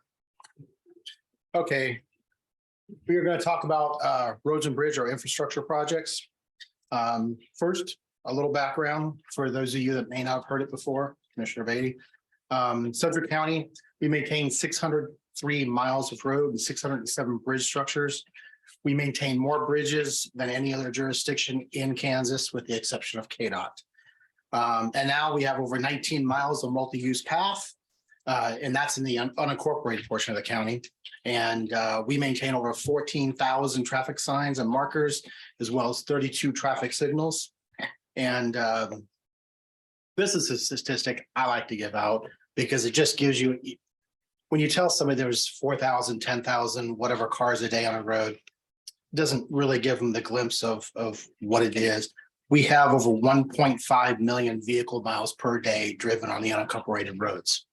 So it just gives you an idea of the size of our infrastructure as well as the traffic we do have on it. Incorporated roads. Correct.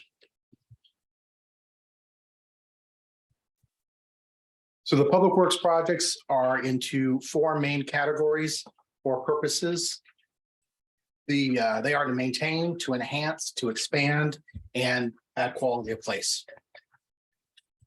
Preventive maintenance is really, maintaining our roads and our bridges make up the bulk of our projects. These are projects such as our annual preventive maintenance projects, what we call 175. And these and they include also bridge replacement and bridge rehabilitation projects. Just a straight swap 1 for 1, not expanding them. Under enhancements, the kind of projects you're going to see there are widening of bridges, adding center lanes, turn lanes, making roadside improvements. Expansion of the roadway, that's our 3rd category. And those would include projects such as taking a 2-lane road to a 3 or 5-lane road. Also adding new roads and bridges where there currently isn't any. And a good example of that would be like ARC 95. That includes building a portion of the road and a bridge over the river where ARC River that we currently don't have one.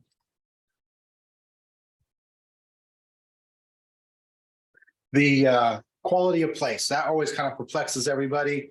So we're talking about like hike and bike paths, adding park space, and making improvements to the park space and other public access areas. Our goals with our projects, we have two main goals.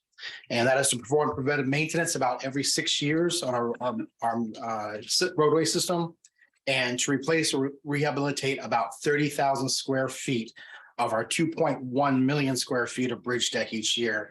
And that equates to about a 70-year lifespan for the bridge.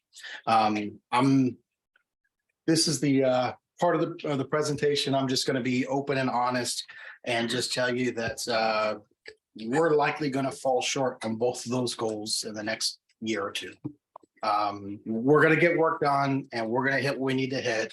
But we're supposed to hit 17% of our roads each year in maintenance, and we're supposed to do 30,000 square feet of bridge deck. And you're going to see that we don't quite hit that.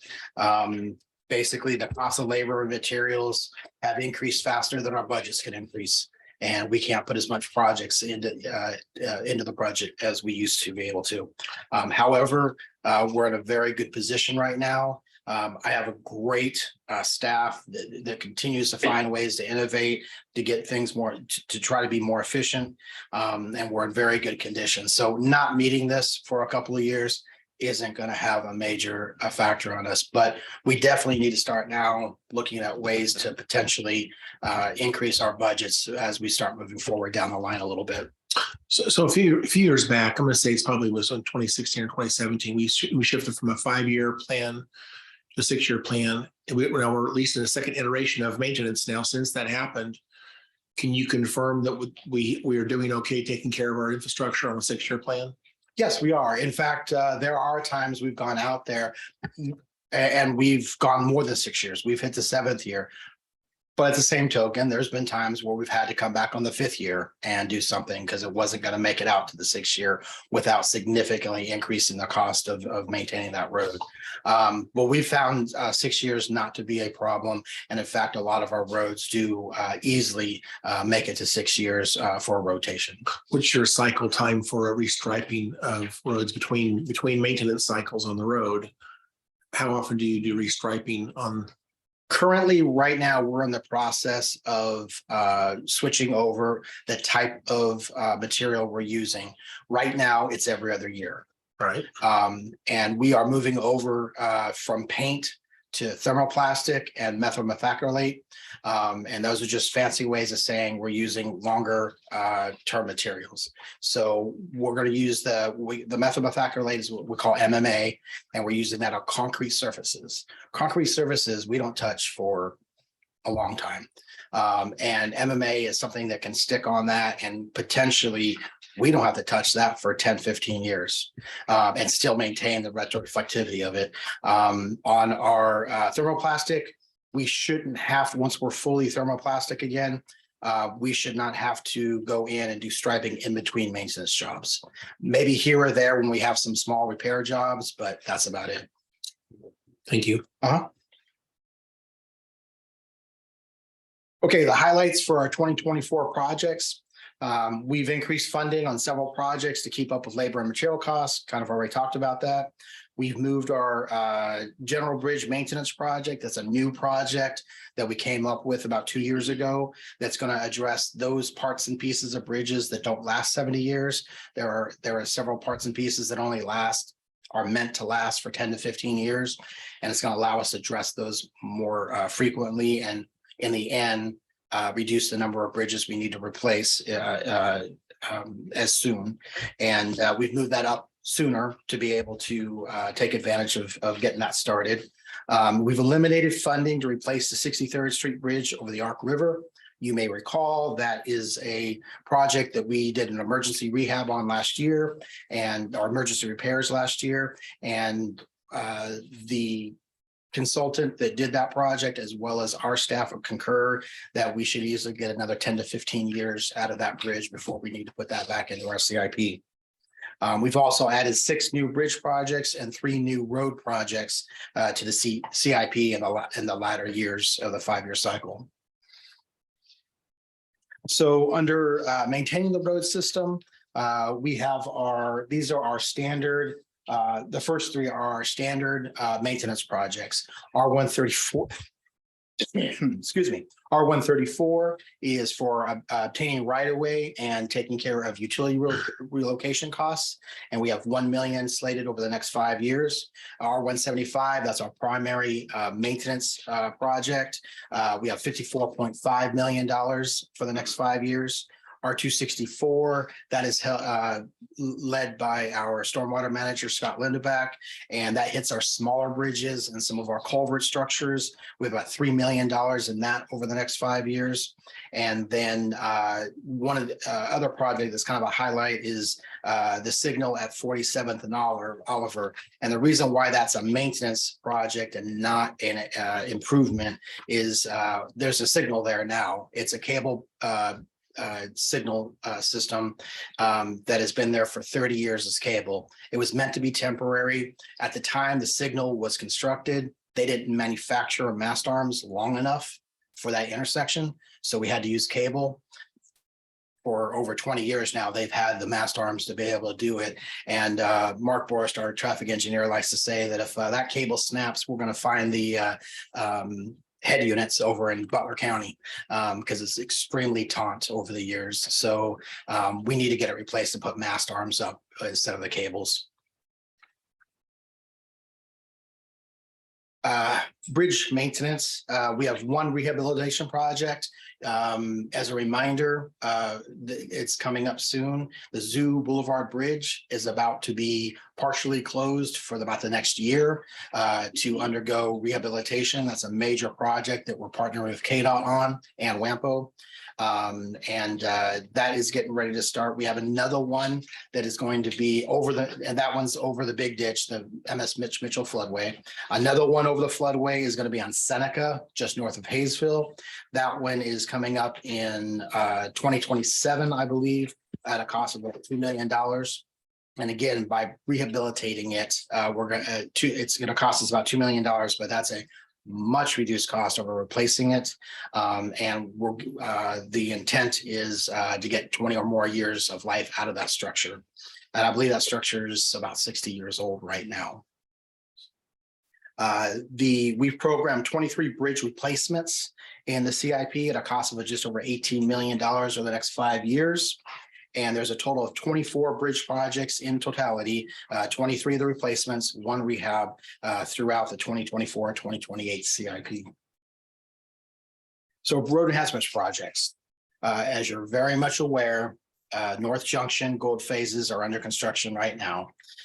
We are a partner in that project. We programmed approximately $3.3 million in 2024 to cover the final portion of our $11.4 million investment into that project.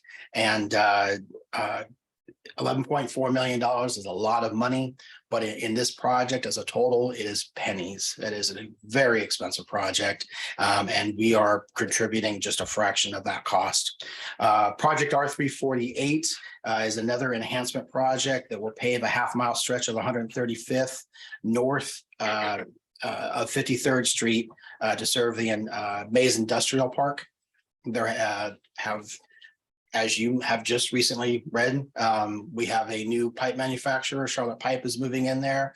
They also have another quarter mile, I believe, of the facility that is being developed, or Hutton is going to get ready to develop. So it's something that kind of started out slowly with a build out that has greatly increased in recent years. What do you know about the crossing arms on the 35th? The last we heard is, as was reported,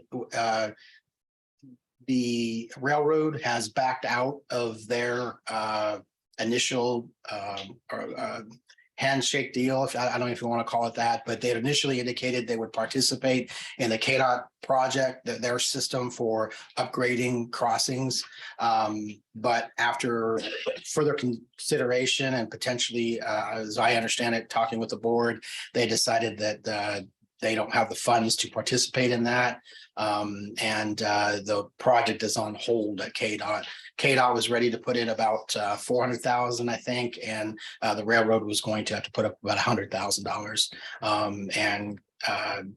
Senator McGinn is, as you know, watching that project and is aware We of the readdressed status. that because we had a death there and it was the railroad's fault, in my Yeah. opinion, that we had the death there because they blocked the view of the rail, the next line over. It's a dangerous intersection. So how do we readdress it? We have the option, if we want, we can pick up the cost of the railroad's participation with KDOT. KDOT's just, I don't think they care where the money comes from. They just want to see that portion provided. I struggle to recommend that because that's just gonna let all the other railroads know that they don't have to participate. We'll just go ahead and pick it up for them if they back out. And that's gonna affect not only us, but the city of Wichita and other cities in the region. I think the best way to approach it is to find another partner that has interest in that area up there, or to continue to work with the railroad to see if there's I think we need to reengage the railroad. They caused the death up there, and they could have been 3 people dead in that vehicle instead of just one. Because the lady that was killed had 2 children in that vehicle. It's unacceptable for them to just wash their hands and say, well, we're sorry. We're not gonna do anything.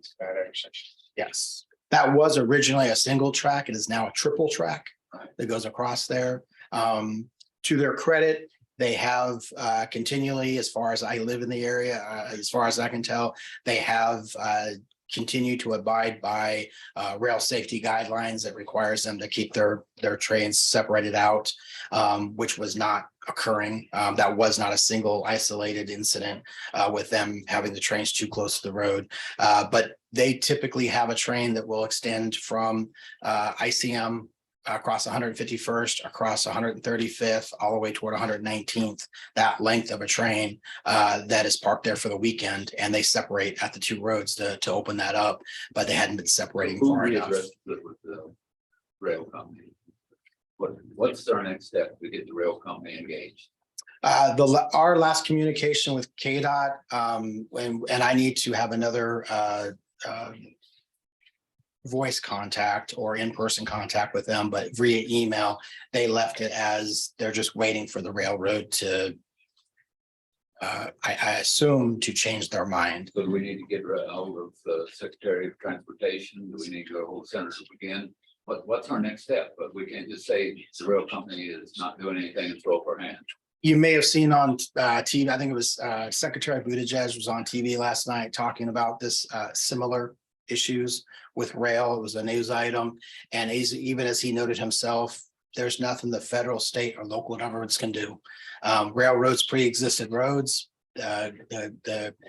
We've given them through the right, and they hold, and they know it. That was blocking the road. This is keeping someone from getting killed by running at a train like that. This is not just blocking the road. This is just rail operations. And we have very little we can do unless the local municipality wants to go ahead and front the funds for this. And obviously all municipalities are hesitant to do that because then they know they're going to be on the hook for all the other intersections as well. It's a very frustrating situation working with railroads. It always has been. When they notify us of projects, we will set up and we will work with them and have message boards put out, and we'll be given literally hours notice that, oh, the project's been moved. Go ahead and, we'll be back next Friday. We'll try to do it then. And it's on their schedule and their dime. Keep pushing for it. Eventually, that industrial district is going to keep moving north. We're going to be paving more just up to the railroad tracks. I'd say that in the future, 135th is going to be paved all the way up to K96 at some point. Okay. And Definitely, we continue to engage. so it's just looking into a crystal ball future. We need that railroad process. Dangerous. Thank you. Very good. Okay, continuing on with road enhancements. We also have projects R 353 and 54. Those are up in District 2. So I do have some projects up there for you. Or District 4, sorry. They were previously delayed projects that were scheduled for construction in 24 and 25. These projects will make needed enhancements along Ridge Road, all the way from 53rd up to 85th Street. So those, it's actually a well-traveled road. You can all imagine Ridge Road up north. It has not had 1 to 2 foot of shoulders max, and this will add shoulders and ease out the force slope of the ditches throughout that entire corridor. The project R 356 is will construct in 2024. That is reconstruction of 151st from 53rd up to K96, just to the west of the projects we were just talking about. This is a long overdue project to replace a cold mix highway that we have literally been fixing multiple times a year, every year for several years. So we're very much looking forward to those improvements there. The final section of the East Kellogg improvements is for Sedgwick County, at least, is moving forward and is now, they have anticipated construction dates. We've committed $4.4 million to that project, split over 25 and 26. You clarify the, it's the 143rd and 159th both? Yes, it goes from K96 all the way about, this project goes about a half mile into, almost a mile into Butler County. Okay, thanks. Another project that will improve safety in our community is the Calfskin Creek Watershed Flood Mitigation Project. You guys are familiar with that because we have applied with partnership with the city of Wichita for a BRIC grant for $40 million project. And we are currently waiting. We submitted one last year and scored actually very well, but we're not selected. We have submitted a separate application this year and we'll find out this summer if we were successful or not. We have allocated $5 million for this project. It's a required match, $10 million required match. We're splitting that local match with the city.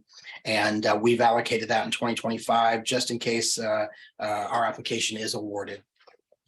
Overall, we have 9 road reconstruction projects in this CIP at a cost of $16 million that will replace cold mix gravel roads, add shoulders, and improve the drainage along these highways. So under road expansion, we have one project, and that is the Northwest Expressway right-of-way. We're continuing for quite a while now, investing in that future expansion of the road system. KDOT several years ago, well, I would say a few years ago, agreed to increase their annual funding of the Northwest Expressway right-of-way funding with a dollar-for-dollar match of the county's contribution up to $1 million. We've been pledging $1 million and they have. And then in addition to that, Mays and Goddard have both agreed to reimburse the county $5,000 each in each year. Our current agreement with them ran through 2025. Our CIP assumes, and we've not been led any differently by the cities, that will be successful in getting another contract with them that will extend that through 26, 27, and 28. Hey, Lynn, yes. do we know what an estimated project cost for that whole thing's gonna be? I do not have it with me. It's fine, the estimate. I want to say, and if you remember differently, let me know, but I believe it was 254 million. Yeah, it's between $250 million. We got a long ways to go then, don't we, at that phase? And this right here is just the right of way. It's only the right. Oh, I know, yeah. The construction cost is what's really the big deal. Yeah. That is right now scheduled to be constructed in 3 different phases. The first phase would be from K96 over by Mays over to 21st Street would be the first phase. And then we have another one taking it down toward 54 and then another one that will take it along Kellogg. And do we have a scheduled date when that begins? No, they do not have final plans. They have, I believe they have they've passed, they have not fully funded the final design phase of construction. It's pretty much all laid out and designed. They just haven't done the final plans because they'll need to adjust to whatever current design standards are whenever it, is going to be implemented. Plan is to start up in May, and work our way down. Right. Very good. Quality of place is our last metric we have for the types of projects that are available. And we have one project, that's R358, that was introduced previously, and we're now in the design phase of that project. This project will actually complement two separate Wichita projects that they're building in the next 10 years, and will connect the Wichita and Goddard bike paths. We're That one. The federal government just came out with a carbon reduction program. And this fits right into the carbon reduction program because kids can walk instead of driving to school. So I've been pushing WAMPO to make sure that this is one of the ones that's submitted for the carbon reduction program. We submitted our application last week. Good. Thank you. Yes, we are, we currently have WAMPO funds for a portion of this project, not covering quite 80%. We're hoping that if we are granted some carbon reduction program funds, or what we call the CRP funds, that will get us up to the 80%. And hopefully will allow us to replace some of the STPG money to allow some more funding for other infrastructure projects in the WAMPO region. That project right now is about $1.55 million total. So our 5-year summary of projects totals about $125 million over the next 5 years. 65% of the funds support maintenance of the infrastructure, 29% enhances the infrastructure, 4% supports expansion, and just over 1% is for quality of place. To show you my expert skills of Excel charting, I got a pie chart here that breaks this down by dollar amount. So we have $59 million for road maintenance, $23 million for bridge maintenance, $37 million for supporting enhancements to our infrastructure, $5 million that we contribute locally to support the expansion of the Northwest Expressway, right-of-way preservation, and $1.6 million for quality of place. And again, I can do more than one kind of chart. I can do 2 different kinds of charts in Excel. So when you want to look at funding source, and again, Commissioner Beatty, a little bit more for you. We do have a couple of different funding sources we regularly use in public works, bonding, federal exchange, and local sales tax. The majority of our funds definitely come from a 1% dedicated local sales tax that we are grateful to have. And that represents the largest portion of funding in each of our years. We also receive about $2 million from KDOT through the federal exchange program. Basically, that's money that feds have that they pass down to us through KDOT. KDOT takes their cursory middleman 10% and gives us the money. What we've done recently is to be more efficient with that, we've asked KDOT, and we started with this with the North Junction projects. We asked them, hey, if you don't pass that money down to us, if you just keep it and apply it to the North Junction in our name, you have to take the 10%. And they agreed no. And so at 100% funding, our portion went to the North Junction. So that it wasn't too difficult. So we asked them to do the same thing on East Kellogg, and they've agreed. And I can tell you right now, I've also already asked KDOT to apply that to the future, which you have not fully heard about yet, but K96 expansion that is going to be occurring here right after the East Kellogg. And so we're hopefully going to have probably about 8 years total of 100% exchange rate, which is the most efficient use of that money that we can have. But I'll fully admit, I cannot wait to get that money back to put into our local projects here versus having just one after the other of projects that are going on regionally. But we're great regional partners. We want to do that. And we're at least able to use that money very efficiently. Obviously, our bonding is something we're allowed to do with our projects. As long as they're going to be around for 20 or more years, and all of our bridges do that. So we average about $4 million in bonding as well. So we've already talked about this a little bit, but we do have funding opportunities. IIJA or bill has opened up a great funding sources for grants, but it has been very taxing at the same time. But we have, we're constantly looking for the opportunities to supplement our own local funding. One recent opportunity is congressionally directed funding, or what we commonly call earmark funds, that has been brought back at the federal level.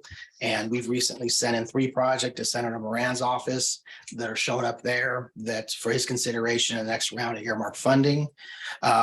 We've also talked about the BRIC grant with City of Wichita, and that's going to allow us to potentially build a detention area in 2 different locations that will have an amazing effect of bringing hundreds of acres of flood prone land out of the flood zone and make them developable. If we can get the funding, it requires a $10 million match, of which we'll split that 50-50 with the City of Wichita. We also recently submitted an application for a RAISE grant from the DOT for ARC 95.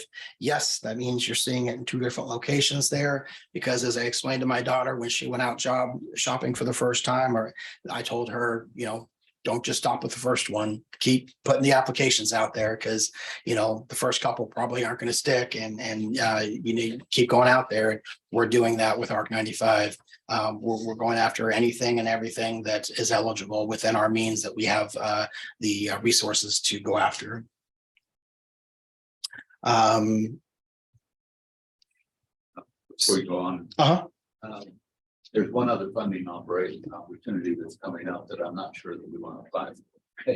But I mentioned it at our board meeting the other day, and that's these electric vehicle charging stations. Cost $250,000 each, so the end, they require 20% match. I don't think that the concept is mature enough at this time, and I'm not sure that the county should be the one that comes up with the 20% match on that. But I just want everybody to be aware that I think there's going to be some pressure from the federal side and the state side for us to participate. I didn't want us to hold off until we know exactly where we go. Staff has talked about this internally, and we tend to agree. As you often see, Tesla leads that section a lot. Everyone's looking at what Tesla's doing, and even they are greatly increasing their charging capacities and their times with superchargers and the like. And you're going from, you know, just a few years ago, you had to basically park overnight to, you know, or longer to be able to charge your vehicle, to now where it's a couple hours. You know, you stop and go have lunch and then you're charged and you go on your way. For that reason, the investment now would basically, you know, as soon as we get it installed, it's going to be old technology and the next one's out there. The money now, everyone's pushing for it because there is money coming down available to help pay for that. But it does require still what I consider to be a substantial investment on local communities. And right now, for what they're talking about and the vehicles being able to go 400 plus miles without refuel, without needing to recharge, what we have in town, where we do have restaurants and we do have rest areas, getting yourself, for example, along 135 or Kellogg right now, we're well within that same area. And therefore, we've concurred that one day, yes, they're going to be everywhere. They're going to be at service stations. They're going to be around. But the technology is just so fluid right now. It doesn't make a lot of sense. You know, along that lines, I just watched a really interesting video on hydrogen cars. It's a real thing today. It's very available, and you can refill them as fast as you can refill a conventional fuel car, and there's a lot of advantages to them. So I think that the EVs have some some infrastructure challenges that the hydrogen cars don't seem to have. But anyway, so I would be a little bit leery about focusing on that as being the future answer. I'm not sure we're there yet. Do we have a history? This might be good for Lindsay. Do we have a history of the money we've set aside for the rights of way for Northwest Expressway? Do we have a summary of that? As long as it's since 2002, we Right. can pull that pretty easy. I don't have it with me. And but of we course, can pull that. and the state manages that fund so that they're the ones buying the rights of way. They are buying it, but it would be, I mean, they may manage the fund, but we have only our expenditures. So that's all we have access to. I don't have information on what the state's doing, if that's what you're after. It seems like somebody should have a place to verify, the state should be able to provide that as well, I would think. Yep. Do you have Mhm. that? Okay. We can, There we you go. can look, I'll look up that. Yes, the state has everything that's been put into Well, that. along that line, I understand that Derby, Mulvane, and Hayesville are putting money to the side for buying rights of way for Arc 95 at this point, and we're not involved in it. I think we ought to be. Have we discussed that at all? I'm sorry, what was the question? The Hayesville, Mulvane, and Derby are setting aside funds each year for purchasing rights of way for Arc 95. We're not partnered up with them as I think we should be. I'm just curious, why not? So I know this seems like another thing to think about, but again, since they're already doing it, why are we not part of that? We went around and with the city of Derby, myself and Dan Squires, our assistant city manager, made presentations at each of the city councils and asked them about the possibility of that. And they were kind enough to voluntarily, without a contract, start holding that money aside. The next step to that is two-pronged. Number one, it's to do exactly what Northwest Expressway has done and to get a protective overlay for Arc 95. Which will help so developers don't go in and start what we've seen with Northern Expressway is they'll plat land with the intention of never building anything there, but by platting it, they raise the value of the land. So KDOT comes around and they're like, well, it's already platted. So that will prevent that. And then number two, along with that, we get into a formal agreement with the cities where that money they've held was the money they would continue to provide for that would then come to the county for purchase of right of way. So I think there's two things here. Number one, I don't know if I like the fact that this is happening, as a friendly agreement between the three cities, but that's something that's, I guess, it's nice that they're doing that, but it seems like the county ought to be the lead on it. There ought to be a legal MOU drafted up, and we ought to be the one that collects the funds on behalf of the four entity partnership, if you will. They ought to, they ought to be invested and held or start exercising the options to buy rights of way as we have opportunity. The county needs to lead on this, but I think second to that, I think we ought to see some funding. We ought to be at least a lead partner in providing at least as much money as they are to purchasing rights of way. And right now they're actually ahead of us, but what they're earmarking the money for is outside their cities. So it doesn't really make a lot of sense. I think we need to get legal involved or whoever and let's start moving this. Let's mature this relationship with these three cities. And like I said, that is the intent. We originally did an informal request on the behalf of, I believe it was officially on Sedgwick County Association of Cities, because at the time that we made a request, we had no timeline, no plans, no idea when in the future Arc 95 would occur. We had just presented it. We had just it was an idea everyone agreed with, but even at the time that it was done, there wasn't a full consensus on commission for moving forward with that. It was a little bit of a gray area. Now that we have it committed, it's a tier 1 project with South Central Kansas Transportation Coalition. We've got KDOT backing it. We have the railroad backing it. Now we can start to move forward with that and then have that also.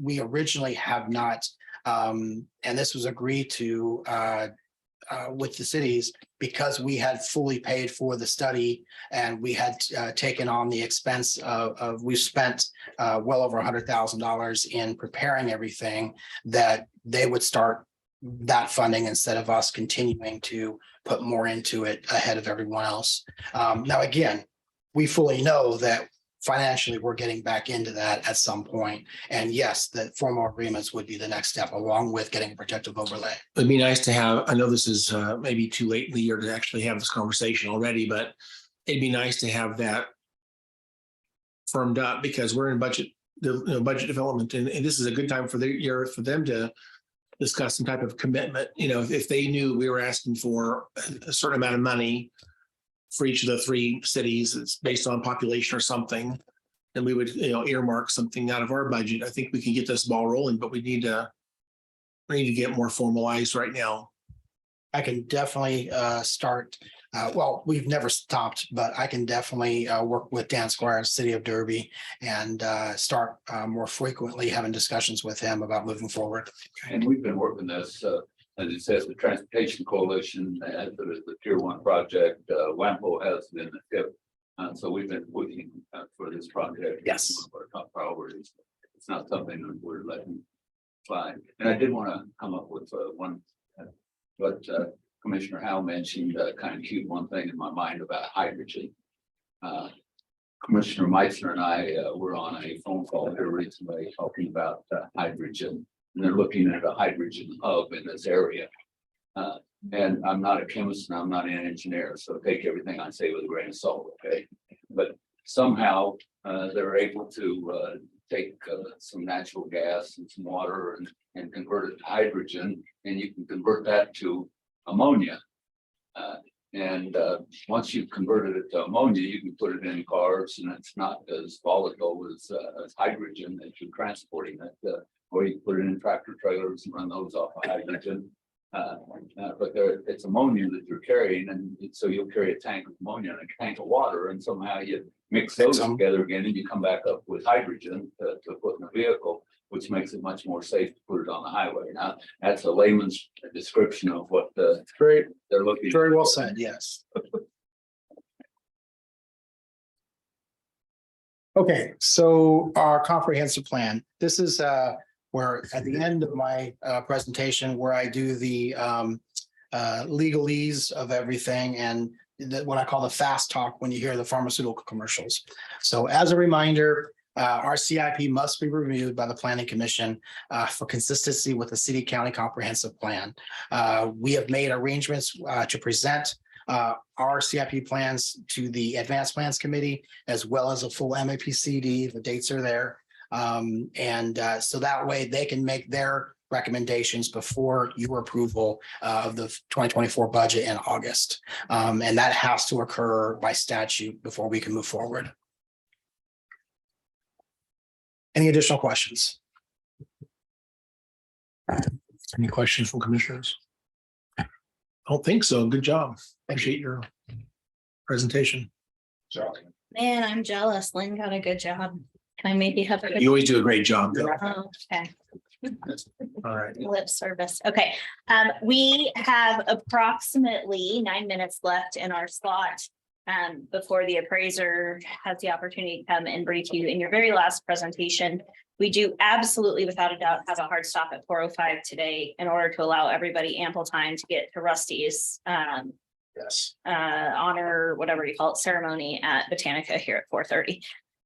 So with that said, I'll go through this quickly. I'm sure there's stuff we want to talk about here, but if I could propose, maybe we schedule this for a staff meeting or a workshop setting if there's a lot more questions in order to keep us on track for time.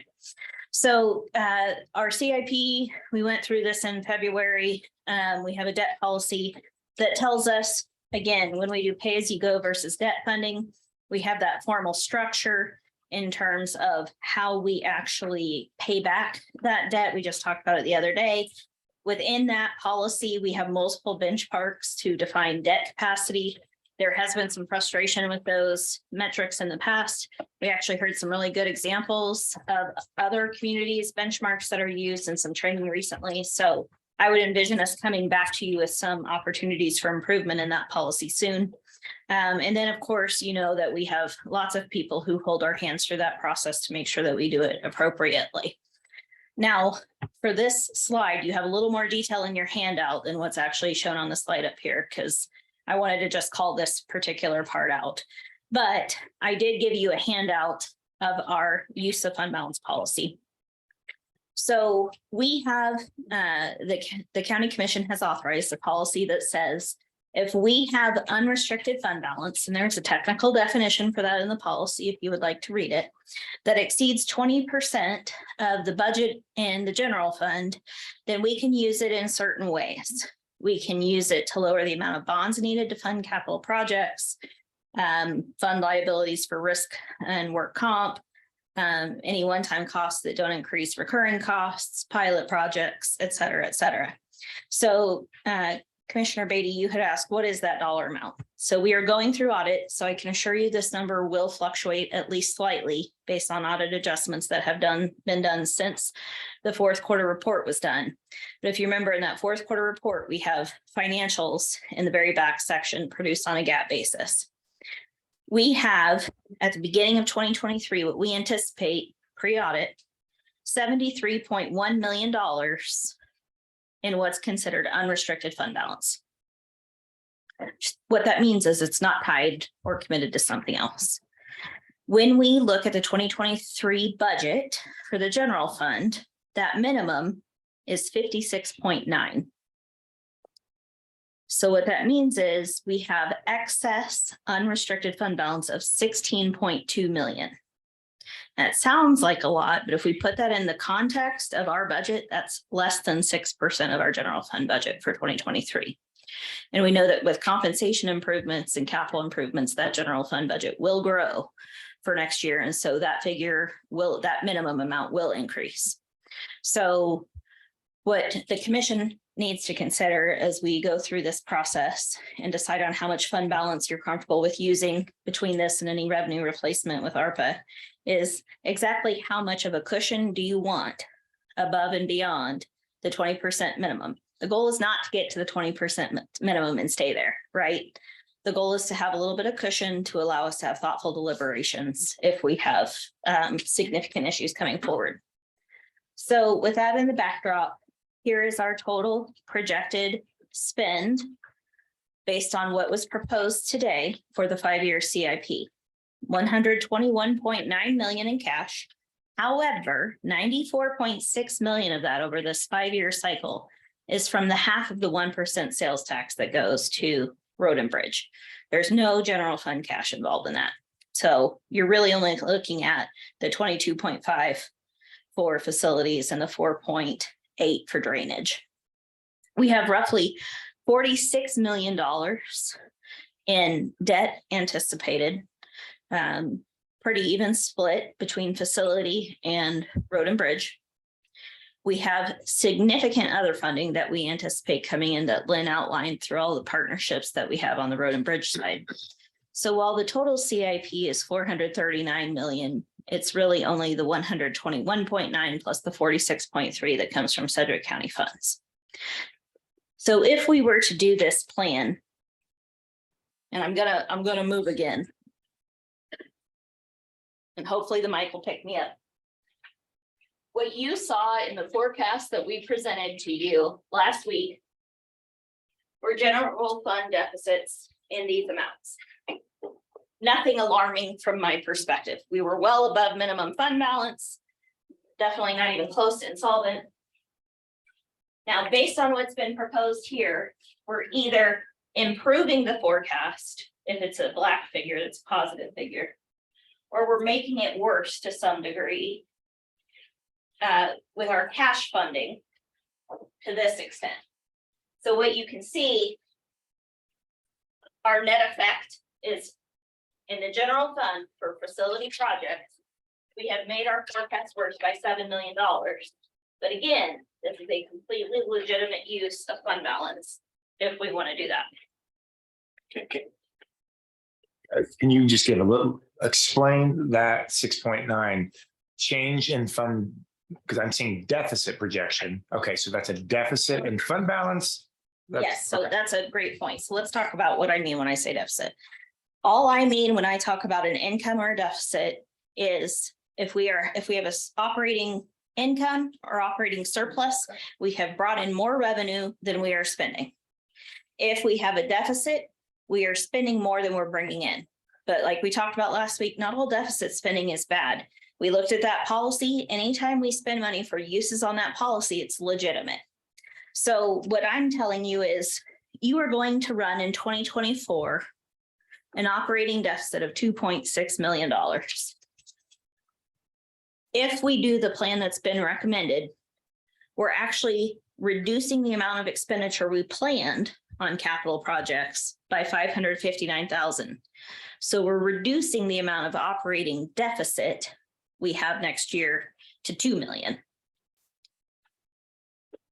We would propose, and this is where we get into some of the nuances that we can get into in a workshop.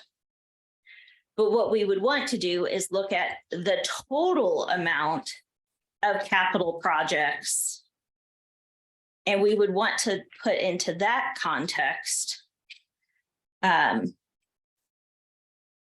all of that would be one-time spending, right? All of that would be, we're trying not to tax you for having that spending. So that when we look at true operations, the cost of doing our day-to-day business, what does that really look like versus the revenues we have coming in? So that's going to be part of the conversation we have over the next, 5 weeks before we have to make decisions for what goes into the recommended budget. Okay. Now, that's general fund cash. Here's bond and interest, also still a tax fund. So we can't just look at general fund. If we're going to say that we are going to use a flat mill levy rate, I'm going to say 29.37 because that's where we are right now. If we say we're going to use 29.37 mils, what that means is, sorry, a little excitement to the presentation. As we start adding those expenses, now we have to divert more tax cash to the bond and interest fund. Well, that has to come from somewhere. It's going to come from the general fund. So that this will have the effect of increasing your deficit in the general fund. So you can see in all circumstances, but for 24, because we would start paying debt in 2024 on anything we issued in 2023. So there's no decisions being made today that would affect that. You can see that we are slightly worse off in every year by virtue of what's being proposed today. And again, largely it's that $22 million project. Now, Commissioner Dennis, you asked earlier, where's the admin building? We don't have it in yet because we don't know what the decision is. So when we have a decision, and it likely will be bond funded, if we were talking about anything of significance, anything more than a couple million, which so far nearly every option, but for a long-term lease in this facility would require that, this is where you're going to start to see that impact. We're going to build that in. So if you think about it, we're probably looking at additional 1.2 million per year in debt service for the juvenile building. That's $22 million. If that gives you an idea of how much then we have to throw in per $1 million of debt that we would anticipate doing for the admin building. That ratio. So it's about 1.2 million per year for that $22 million facility over a 20-year term. So we need to keep that in mind as we're factoring this in. Now, I will tell you, it's a policy that says it's 20 years. If we're in an admin building and the expectation is we're setting up for 50 years, we can talk about extending the life of that debt term. There's a lot of options for us to think through relative to that scenario that we just talked about. It has been a long time since we've done debt of any real significance in 15 years. Good or bad. So when we then, oops, I jumped too far. No, I didn't. Okay. So this slide was in our budget presentation last week. Just a reminder that even though we're talking about scary numbers, I really do think there is merit in maintaining a stable amount of debt per year as we have debt falling off, because otherwise you're in a position that someday when you do have to do debt, there's no other choice for it. And you've sunk all of your money into operating costs that are day-to-day type operations. You either have to make significant cuts in your operations in order to fund debt, or you have to do a mill levy rate increase in order to pay for it. So just something to keep in mind as we look at this long-term forecast. Debt is not necessarily bad as long as it's well managed. So That said, we're right at time. Happy to come back in a workshop setting if that's helpful. Otherwise, we'll just keep plugging along. Follow up with you after Tuesday on that juvenile building and see what kind of feedback we get. Okay. That's all I got. Thank you so much, Lindsay. You did a Thank you great for job. Thank you. I'd like to I recognize know it's lip service, but I'll take it. yeah, Tom and Lori. You want to take us into the next round here with the appraiser? Yes, we'll be on page 196 for the county appraiser's office, our last presentation. Thank you. Okay, that's podium. The members' slippers, that's podium.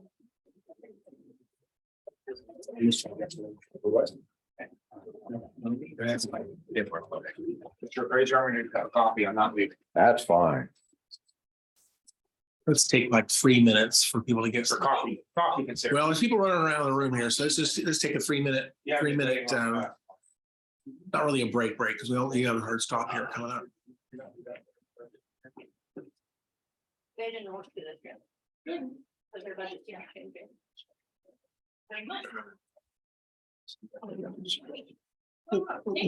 Lauren, what was that page number again? 196. Thank you. Yeah, that's exactly. Mark, you want me to start your slide? If you would, please. Thank you. Hey, so do not drop in here and grab a cookie or anything. They're here. You got a little bit. Somebody let me do another, see if we get it up here. Yes. And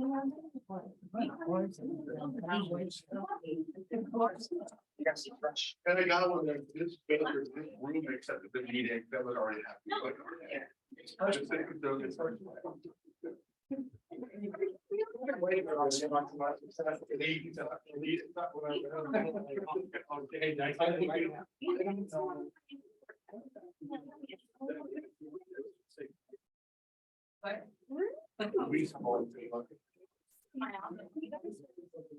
You know,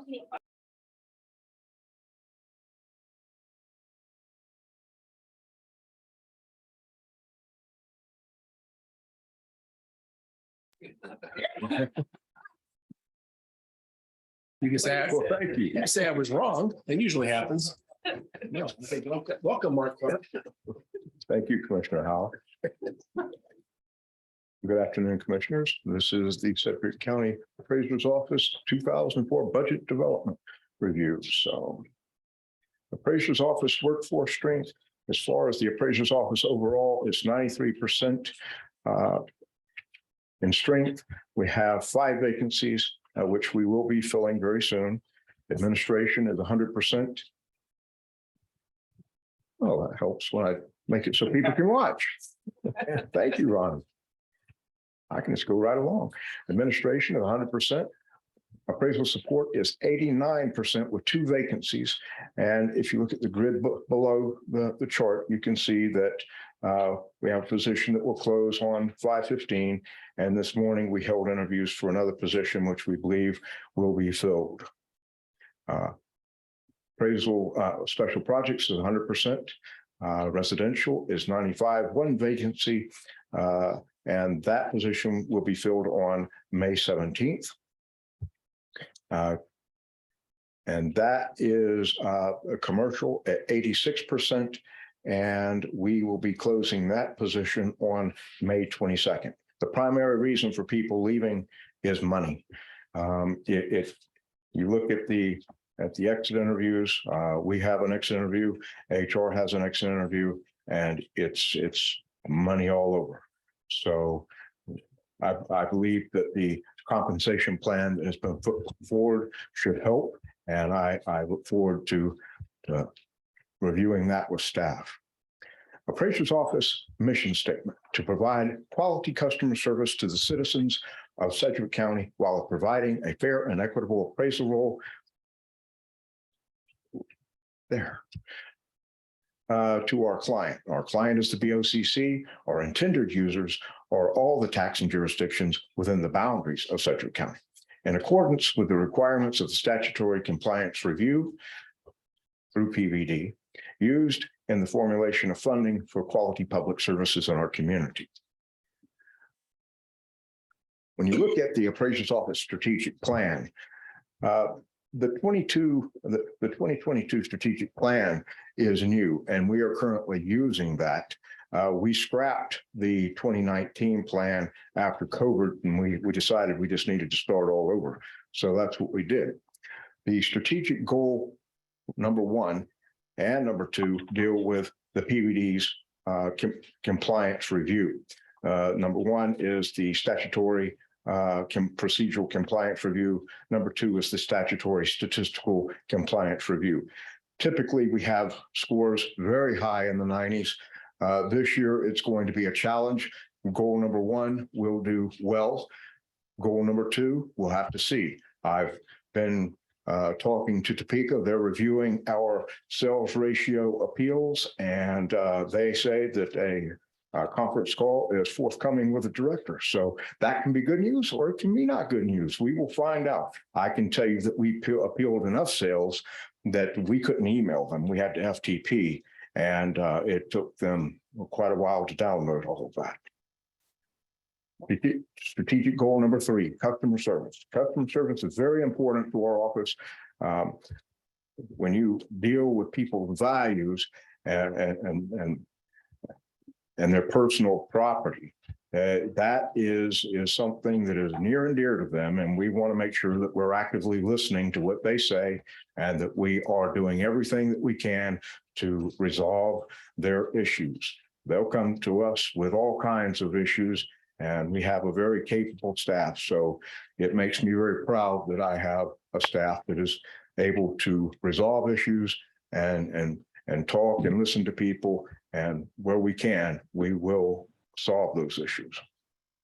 Strategic goal number 4, implementation of the IWO audit results. As you know, we had an International Assessing Officers audit back in 2020, and we are implementing those results. Strategic goal number 5, professional development. Education is of the utmost importance. We have to have competent, knowledgeable, and well-rounded appraisers. That education comes through IWO. It can come through the Appraisal Institute. It can come through PVD, but we also have in-house education. And that's very important that we be able to share with our new employees the knowledge that we have gained. Strategic goal number 6, succession planning. This is a very important one for the BOCC, for PVD, and for the appraiser's office. And I believe that you can see that we are trying our best to make sure that we follow what the BOCC wanted and make sure that we are taking succession planning very seriously. Strategic goal number 7, tracking and implementing legislative changes. Well, you just can't make this stuff up. I mean, they want to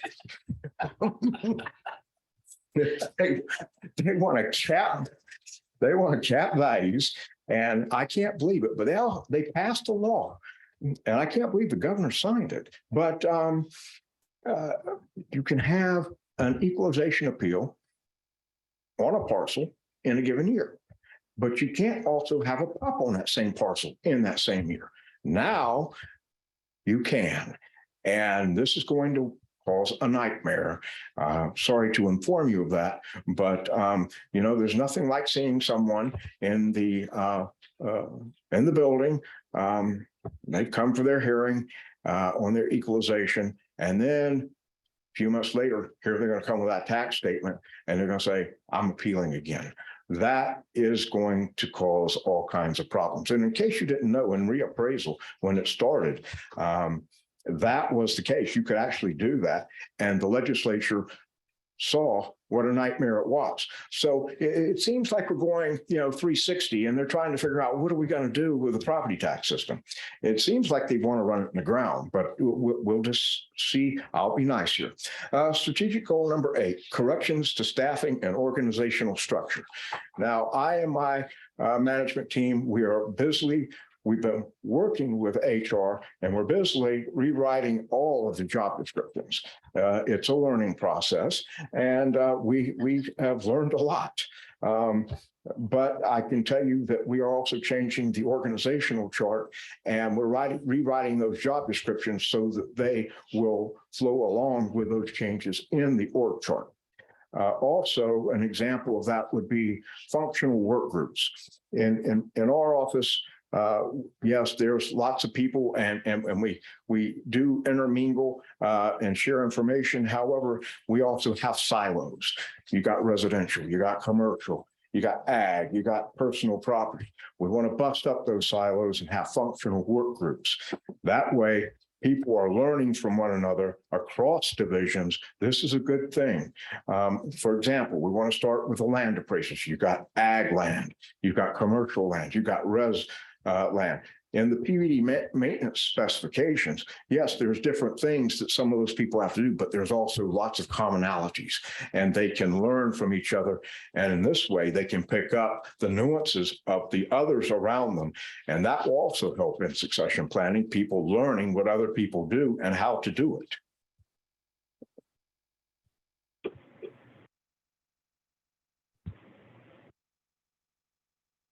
Appraiser's office challenges and opportunities. Well, appraisers tend to look at challenges as opportunities, and I'm very glad that I have lots of opportunities.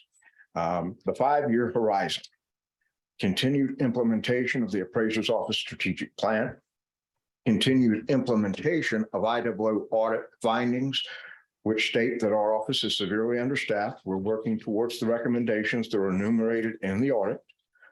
Org chart and staffing issues, increased workloads due to increased number of parcels from 2017 to 2023. That was a 3.84% increase. If you think about 3.84, you say, well, that's not a very big increase when you already have the number of parcels that we have.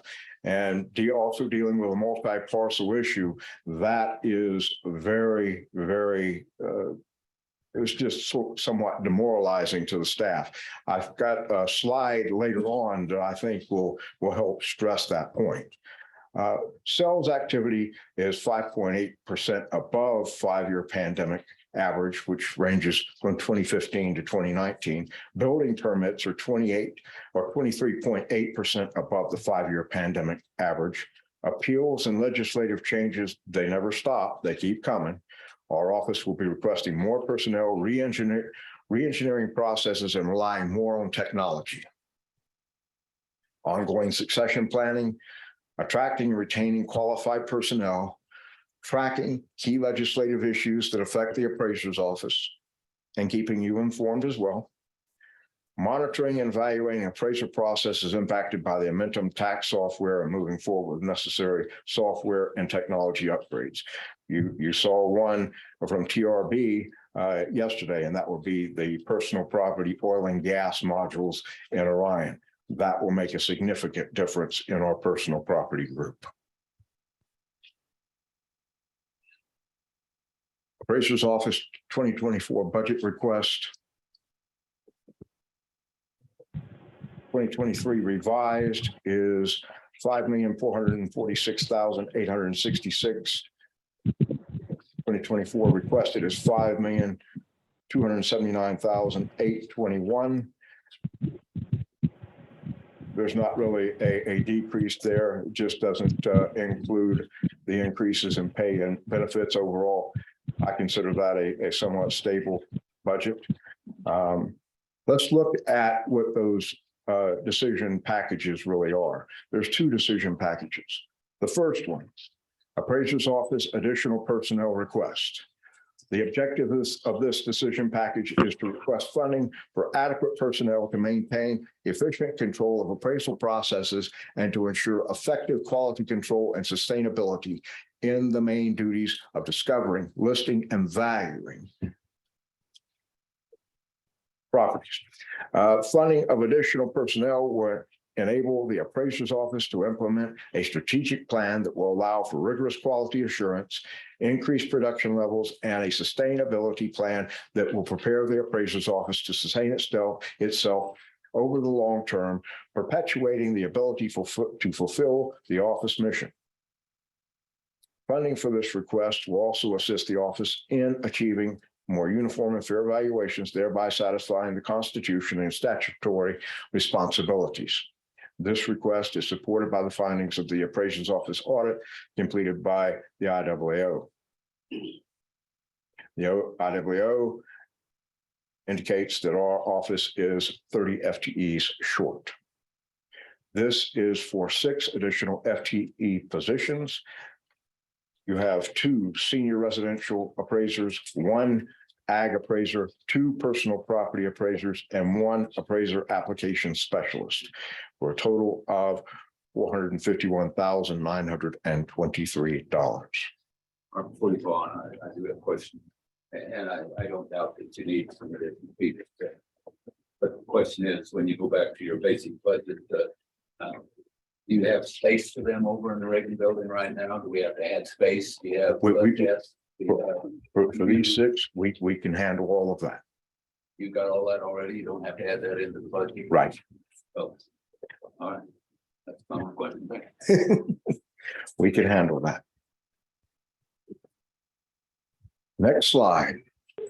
Hey, Mark, real quick, and I know we're short on time, but how does the 6 more FTEs deliver better and more accurate service, if you can do it briefly, to the taxpayer?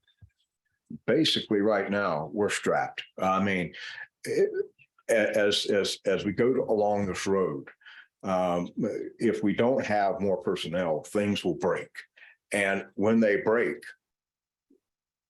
me being the appraiser, I'm supposed to put them back together. That's very difficult. Do you think it impacts the accuracy of the data? It will impact the accuracy because we'll have higher QC. It'll be more thorough. At the same time, we will have people that will be able to keep us, and the slide here will demonstrate that.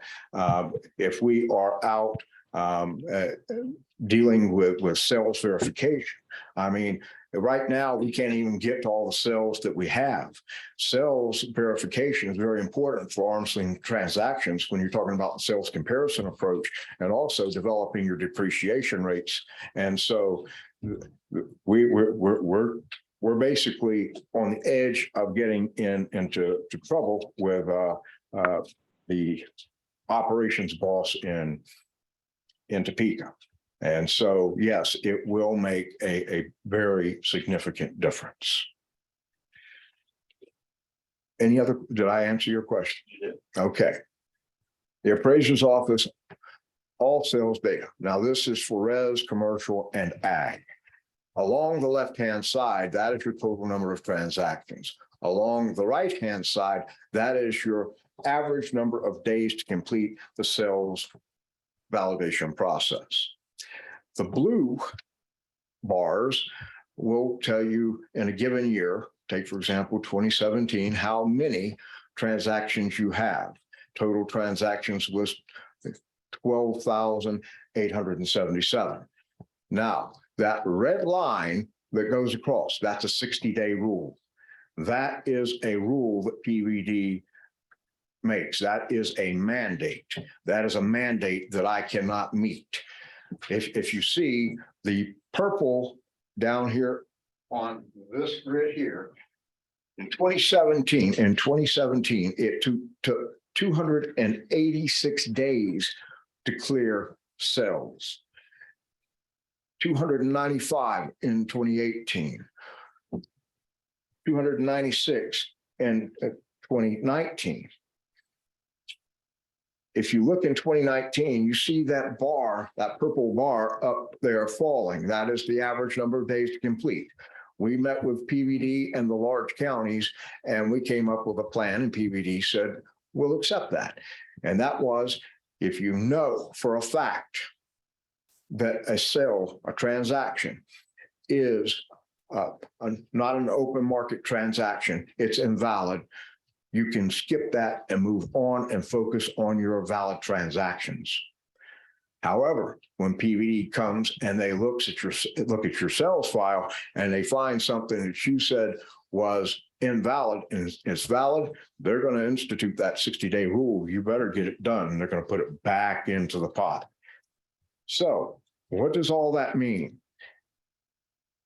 In your supplemental package of information that you were provided, there is something known as maintenance specifications, and it's just a few pages. Maintenance specifications is a big catalog of mandates that we have to do every year.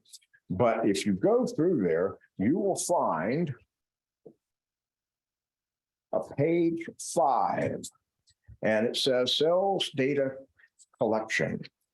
And 7.1, trained and qualified personnel shall be assigned to collect, confirm, screen, verify, and adjust sales data for every property transfer that is accompanied by a Kansas sales validation questionnaire. Standards of practice presented in the sales validation guidelines promulgated by the PVD shall be followed by the county appraiser. Then in 7.21, sales analysis is a critical component of the mass appraisal process. The county appraiser must be skilled in the use of the tools necessary to examine and study sales data before they are used to calibrate mass appraisal models. This includes, but is not limited to, electronic spreadsheet templates, graphical techniques, exploratory data analysis through query reports, spatial and locational analysis through GIS applications, etc. Then if you flip the page over to page 20, it talks about Directive 11-043, which requires the county appraiser to perform an on-site physical inspection on all valid transfers to verify the property characteristics of improved property. Then if you go to 21, up at the top of the page, come down 3 check marks, PVD will run and review a query looking for cells 60 days or older that have not been validated. This query will run in July as part of the initial queries and the last week of December as the final query used for our status report. Both queries will be sent to the county for review. Last year, that cost me a point in compliance, and they were kind, but they want attention made. They want me to bring this to your attention, and I have done so. So I don't know if you have any questions on it. Thank you for the attention. Thank you, Ronnie. The pink box on this chart for 2020, 21, and 22, those are the sales we have not yet even looked at. We don't have the staff to get it done. From 2020? Yeah. 20, yes. When you look at how many sales there are, there's no way with the staff we've got, we can do that. It's and PVD says, you're right, but you got to find a way to fix it. So that's not good. That's painful. Yeah. Now, yeah, drum roll, because this is one that everybody likes. Yeah. This here is large county comparisons, and everybody finds this interesting. I know that commissioners have asked some questions. I know that Tom Stoltz, county manager, has asked questions, and I know Lindsay has asked questions. And so when you look at this, we got information from Johnson, Shawnee, Douglas, and Wyandotte. And when you look at this, there's some real telltale things on here. But parcels and staff, if you look at up in that top box, IAAO standard is 2,700 parcels per employee, per FTE. And we're at 3,370. If you throw the personal property in there, we're at 3,889. By far, we have more than anyone else. That is that's crushing to the staff. It is. And then if you look at the total acres and ag acres, and like I said, this always fascinates me that Sedgwick County, yet we have the largest city. Now we have 2 first-class cities, but yet we still lead with 67.58% of the land in Sedgwick County devoted to ag use. That's incredible. If you look at the total acres for all of those counties and then the ag acres, I think that is a pretty much a telltale sign. Of course, look at Douglas. That's pretty interesting too. Then when you look 2 boxes down, and that is going to be where it has res parcels divided by res staff. 10,939 parcels per FTE. That that's demoralizing, because even the director and Senator Tyson was looking at this stuff, and they just don't know what to make of it. You look at the commercial, once again, it's way out there. Then I remember when I was presenting in February to you about the 2023 values, and Commissioner Howell made the comment that, you know, it'd be nice if we had the assessed value of Johnson County. I agree, it would be very nice to have the assessed value of Johnson County. However, if you look at the residential, and you'll see where we're at 3 billion, 3.6 billion, and look at Johnson at 9.2 or almost 9.3 billion. That is where the bulk of that difference is. I mean, yes, in their commercial, it's almost twice what ours is, but it's not in the commercial where the main thing is. It's in the residential. And looking at the commercial, you can also sort of look at that and say, well, remember that the mix of properties in Sedgwick County on the commercial side focus on industrial and manufacturing, which have a lower appraised value per square foot. Joco has office.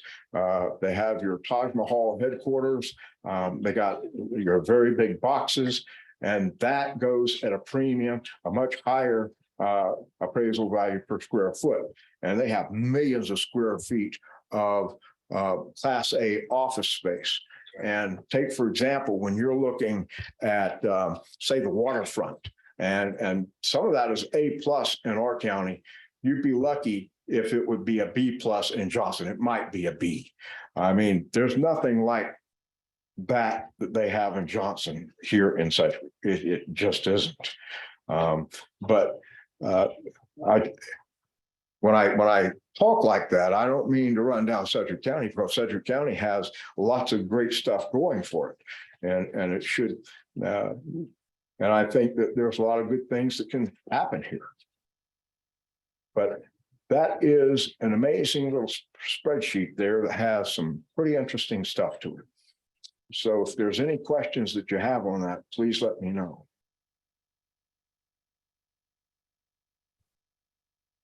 Appraiser's Office Decision Package number 2, Appraiser's Office Vehicle Request. The intent of this decision package is to fund the procurement and annual maintenance of 2 all-wheel drive mid-size sport utility vehicles for use by field appraisers. And that will be primarily our ag appraisers. Procurement of vehicles will aid in the recruiting and retaining of qualified applicants for these positions, as well as provide safety for existing staff with visible Sedgwick County insignia on vehicles. That is for 2 all-wheel drive sport utility vehicles. The funding request is $79,992. And also, when you talk about safety of appraiser staff, you want the appraiser staff to be safe, but you also want the citizens, the property owners, to be safe as well. So we get calls, the PD, police departments within the county get calls, the sheriff gets calls. Do you have an appraiser in this location? And we can answer that question. Do they have a badge? Are they wearing an appraiser's office shirt that has the insignia on it, etc.? But when it comes to the car, I mean, sometimes the magnetic sign will be stolen off the car. There's times when your car isn't metal and it falls off, or you're not looking in the right place. It might be in the window because it is, an aluminum truck. It just doesn't stick. So it's very important that at least in my opinion, that we be able to provide this to our staff. A common complaint among appraisal staff and prospective employees is that employees have to use their own vehicles for, for field work. And I think that that is something I've been told directly by prospective employees. I would love to come to Sedgwick County, but I'm not going to do it because I have to use my vehicle to go out there and do field work. I'm not going to do that, Mr. Clark, so I'm not going to do it. And we've had people sit down for an interview and we point that out to them and, well, you know, I'm sure this is a nice place to work, but I'm not staying. And they walk out. 3, all-wheel drive vehicles will be used primarily by the agricultural appraisers who tend to drive secondary roads, who have some very, very a variety of hazards out in the rural areas. If you look at some of the cars that we've had appraisers drive, the ag appraisers, I mean, the damage on those things gets racked up pretty fast. Mark, I agree.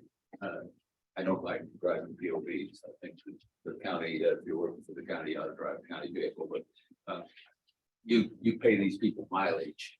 Yes, sir. And so there should be an offset on the amount of mileage that you're not paying that will help pay for these, shouldn't there? How does that balance out? Because you eliminate the mileage. We looked at that. Afternoon, Commissioners. Ronald Tibble, Chief Deputy. Because it's only 2, it will offset some of the mileage for the ag appraisers. But there are still 16 residential appraisers and 14 commercial appraisers that go to the field regularly.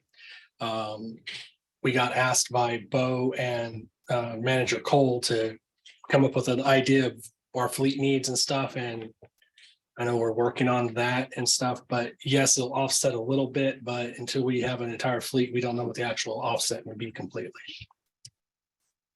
The ag appraisers should be the ones that use the most mileage because they're covering a large area. But They are the ones, well, residential appraisers and commercial appraisers still go to Cheney, they still go to Mount Hope, they still go to Bentley. So, I mean, they still have some pretty decent mileage on themselves. if you got that many people driving POVs, you need more than 2 vehicles. We've done that calculation, and to fully equip our staff with vehicles would take between 26 and 28 vehicles. However, and this is part of the conversation that we're having with Bo and Manager Cole, is our cycles are cyclical. So, you know, January through mid-April to early May, they're predominantly in the office doing final review, doing appeals, and we may only have 2 or 3 people actually out in the field. Majority of our field work occurs between May and December. We have a hard time justifying 26, 28 vehicles sitting in a parking lot for 5 months of the year. I agree. Is there any way of carrying that from some of the other people who are driving on POV? We believe that we had a pilot, and this is what we've presented to Bo and to Manager Cole, was if we had about 6 for a pilot for 2 or 3 years, then we could get a more accurate idea of the true number of vehicles that we would need. And we agreed that we would do this in steps. So this too is the first step of acquisition. But we have other departments that are driving POVs. I don't know if we can share during peak times. It's common during here. Okay, that's my question. Thank you. Thank you.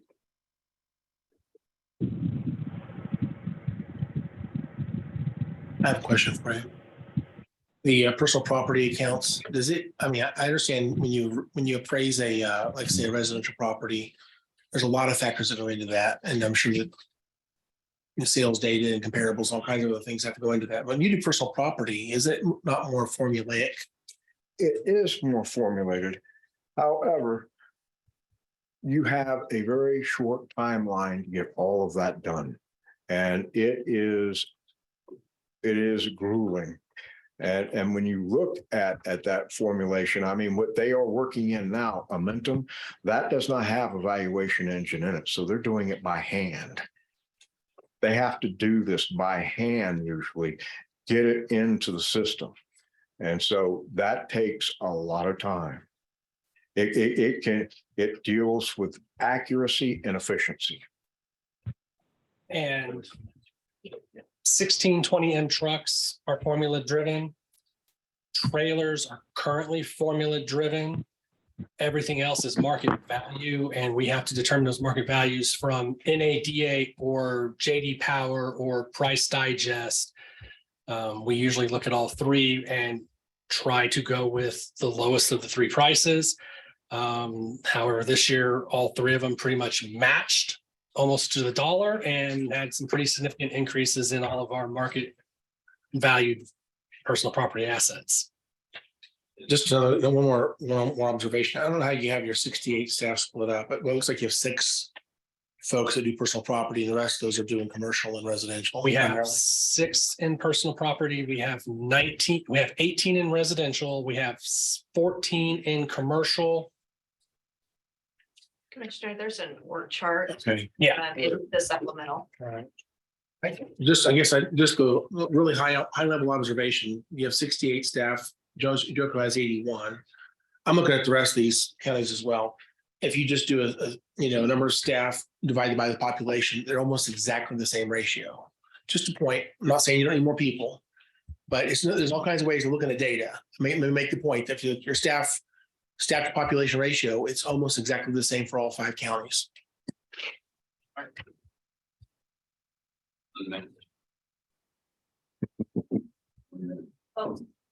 Okay.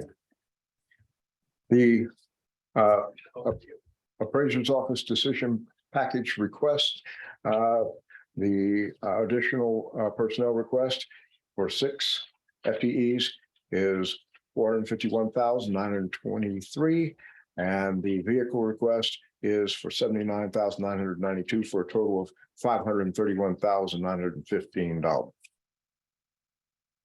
In the supplemental information, please take a look. If you have any other information that you want or want to discuss anything, please let me know. Thank you. Very good. Thank you. Yeah, thank you so much. I think we're at the end of our a lot of time, so we'll have to go. But thank you again. Good job. Thank you. And we're done with hearing. Yay.